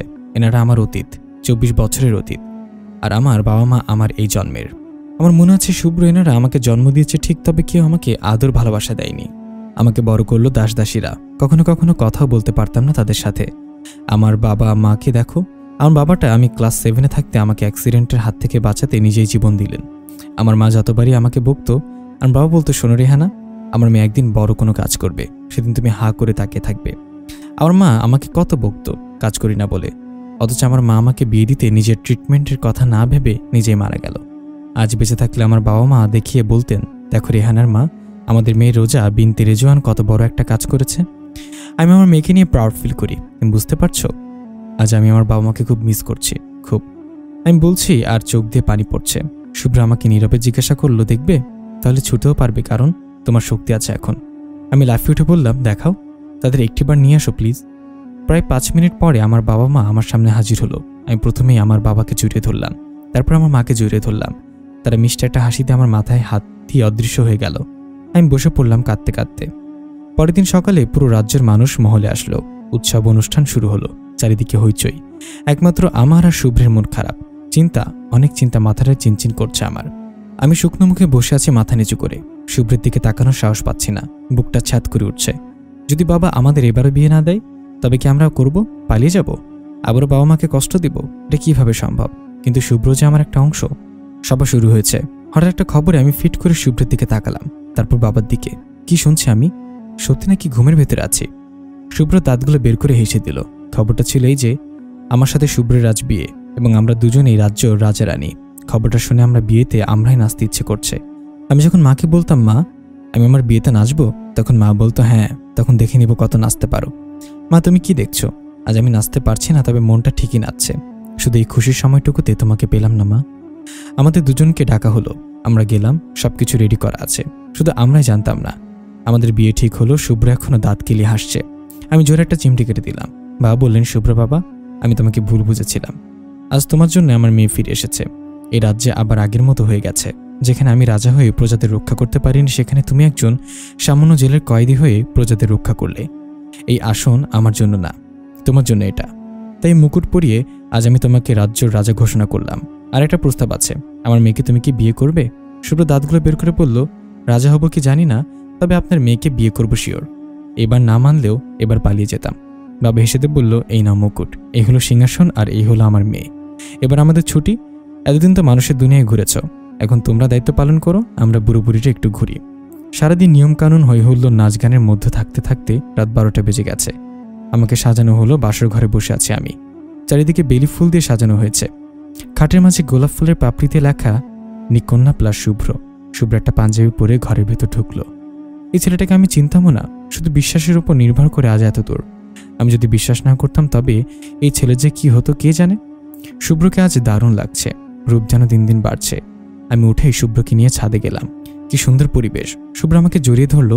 আমি ছাড়তে গেলেই বলল, জি নীলাদ্রি, তুমি কি ভুলে গেছো? এটা আমার সম্পত্তি, তুমি চাইলেও কিছু করতে পারবে না। আজ 50 বছরের বেশি সময় হলো আমি সিঙ্গেল। আজ বিয়ে করেও সিঙ্গেল থাকবো? ইম্পসিবল। চলো ঘরে চলো, এইসব রোমান্টিক কীর্তি কাণ্ড পরে হবে। এটুকু লিখে ডায়েরিটা অফ করলো রোজা। শুভ্র চিৎকার করছে, শুভ্রের মেয়ে কাঁদছে সেই জন্য। শুভ্র দাঁতে দাঁত চেপে বলল, এই মেয়েটা হচ্ছে একেবারে মায়ের মতো, আমার জীবনটা তেজপাতা বানাই দিল। কেন যে 50 বছর অপেক্ষা করতে গেলাম, নইলে এমন মেয়েও কপালে জুটত না, আর আরও আগেই বিয়ে করে ফেলতে পারতাম। রোজা দরজা দিয়ে উকি মেরে বলল, কি গো, কিছু বলছো? শুভ্র মুখ বাঁকিয়ে বলল, না গো, কিছু বলি না। তোমার গুণীধার মেয়েকে নাও, নিয়ে আমাকে উদ্ধার করো। কাল সারা রাত ওই ডায়েরিতে যে কি করেছে কে জানে। একটু ঘুমাতে পারিনি এই মেয়ের জ্বালায়। রোজা বলল, দাও। আর শোনো, ডাক্তার বলল আমি নাকি প্রেগনেন্ট, শুনেছ তুমি? শুভ্র মাথা উঁচিয়ে বলল, আন্দাজে? বাপ হলাম আমি, অথচ আমার আগে সে জানবে, তাই না? আমি রিপোর্টটাও বদলে দিছি। রোজা জিজ্ঞেস করলো, মানে?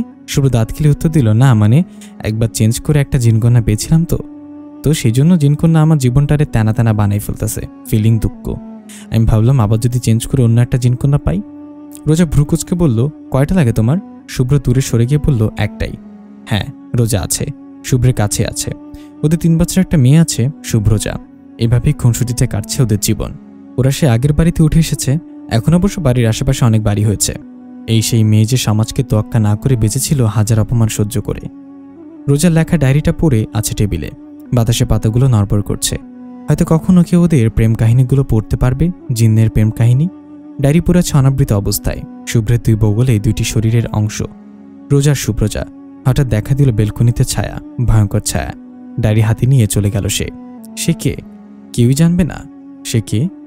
আসসালামু আলাইকুম। আজকে যে ঘটনাটি বলতে যাচ্ছি সেটি আমাদের কাছে পাঠিয়েছেন বরিশাল থেকে নীরামণি। আপনারা যারা গল্প পড়তে ভালোবাসেন, আমাদের ভিডিও ডিসক্রিপশনে লেখিকার ফেসবুক পেজ দেওয়া আছে। সবাইকে ফেসবুক পেজটিতে ফলো করে দেওয়ার অনুরোধ করছি। তো বেশি কথা না বলে চলুন গল্পে যাওয়া যাক। শহর থেকে শখানেক মাইল দূরে প্রত্যন্ত অজপাড়া গ্রামটির গায়ে জড়ানো নদী থেকে একটা ছোট্ট খালের পাড়ে বসে খালের পানিতে পা ডুবিয়ে আছে শুভ্রজা। খালটা সাধারণ নদীর পানিতেই প্রাণ ফিরে পায় যখন জোয়ারের পানিগুলো উজান হয়ে খালে প্রবেশ করে। খালে চিংড়ি মাছগুলো এসে শুভ্রজার পায়ের সাথে ধাক্কা খেয়ে দিকে পাল্টে নিয়ে নিজের গন্তব্যে পৌঁছায়। অবশ্য সেদিকে শুভ্রজার খেয়াল নেই। মাছ ধরে রাখার জন্য আনা পাতিলটা অতি অবহেলায় শুভ্রজার পাশেই পড়ে আছে। এখন যদি পাতিলটার আত্মকথা শোনা যেত তাহলে সে নিশ্চিতভাবে বলতো, মাছ রাখবি না যখন আনলি কেন? খালের পাড় ঘেঁষেই 2-3 হাত প্রস্থের একটা কাঁচা রাস্তা চলে গেছে মোড়ল বাড়ির সীমানা পর্যন্ত। রাস্তার পাশেই ধানের ক্ষেত। সবুজ রঙের ধানের গাছগুলোকে দেখে মনে হয় প্রকৃতির কন্যা বুঝি এখানে শুয়ে আছে। বর্ষা মৌসুমে বৃষ্টির অগ্নিরূপ ধানগুলো সহ্য করতে না পেরে নেতিয়ে পড়েছে। নেতিয়ে পড়া ধানগুলো দুদিকে ঠেলে ঠেলে একটা ছেলে দৌড়ে শুভ্রজার দিকে আসছে। ছেলেটা আনুমানিক 10 থেকে 11 বছরের হবে। চিপচিপে গরম, চোখ দুটো কিঞ্চিত বড়, কপালটা বেশ চওড়া ও গায়ের রং ফর্সা। ছেলেটা শুভ্রজাকে ডাকতে ডাকতে আসছে। একবার ধানের আলে পিছনে পড়ে যাচ্ছে, আবার উঠে দাঁড়ানো শুরু করেছে। কিছুক্ষণ নাকানি চুবানি খাওয়ার পর শেষমেশ ছেলেটা সরু রাস্তাটা উঠে এভারেস্ট জয়ের মতো একটা হাসি দিল। হাঁটুতে ভর করে হাঁপাতে হাঁপাতে বলল, এই শুভ্রাদি, মেলা সময় ধরে ডাক পারতাছি, কানে ঢুকে না তোমার? এইরকম বইয়ে রইছো কেন? দেখি কতগুলো মাছ ধরছো। আয় হাই, এটা কি করলা? একটা মাছও ধরলা না। আর ওইদিকে তো মায়ে মাছের লইগা বইয়া রইছে। এই বন্যাকালে বাইর হইছ, এতক্ষণ কি করলা তুমি?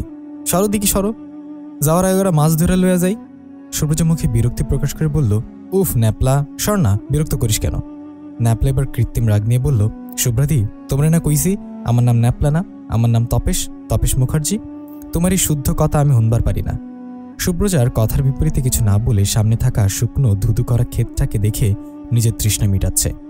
বর্ষার পানিতে চারদিক থই থই করছে। সুব্রজার পেছনের জমিটা পানি দিয়ে টইটুম্বর হলেও সামনের ক্ষেতটা ততটা শুকনো। গ্রামের লোকে বলে ওই জমিগুলোতে নাকি জিন থাকে। সুব্রজার ছোট মাথায় একটা কথায় ঘুরপাক খায়, আসলে কি জিন বলে কিছু আছে? মিনিট 30-এর পর তপেশ এক পাতিল মাছ ধরে উঠে আসলো। সুব্রজাকে এক হাতে ধরে টেনে নিয়ে যাচ্ছে আর অন্য হাতে মাছের পাতিল। যেতে যেতে তপেশ বলল, শুভ্রাদি চলো, আইস বেনে তুমি তরকারি দিয়া ভাত খাইবা। কদুর তরকারি আছে, ইসাম আছে, আইজ তো মাছ দেখলে মায়া খুশি হয়ে তরকারি দিব। আইস পেইস মরিচ দিয়া ভাত খাইতে হবে না। সুব্রতা চিন্তিত মুখ নিয়ে বাড়ির সীমানে ঢোকার সাথে সাথে ঝুপ করে এক ঝাঁক বৃষ্টি এসে ভিজিয়ে দিয়ে গেল ওদের। সামনে মুখ ফুলিয়ে দাঁড়িয়ে থাকতে দেখা গেল সুরেন্দ্র মুখার্জিকে। তিনি কয়েক সেকেন্ড মুখ ফুলিয়ে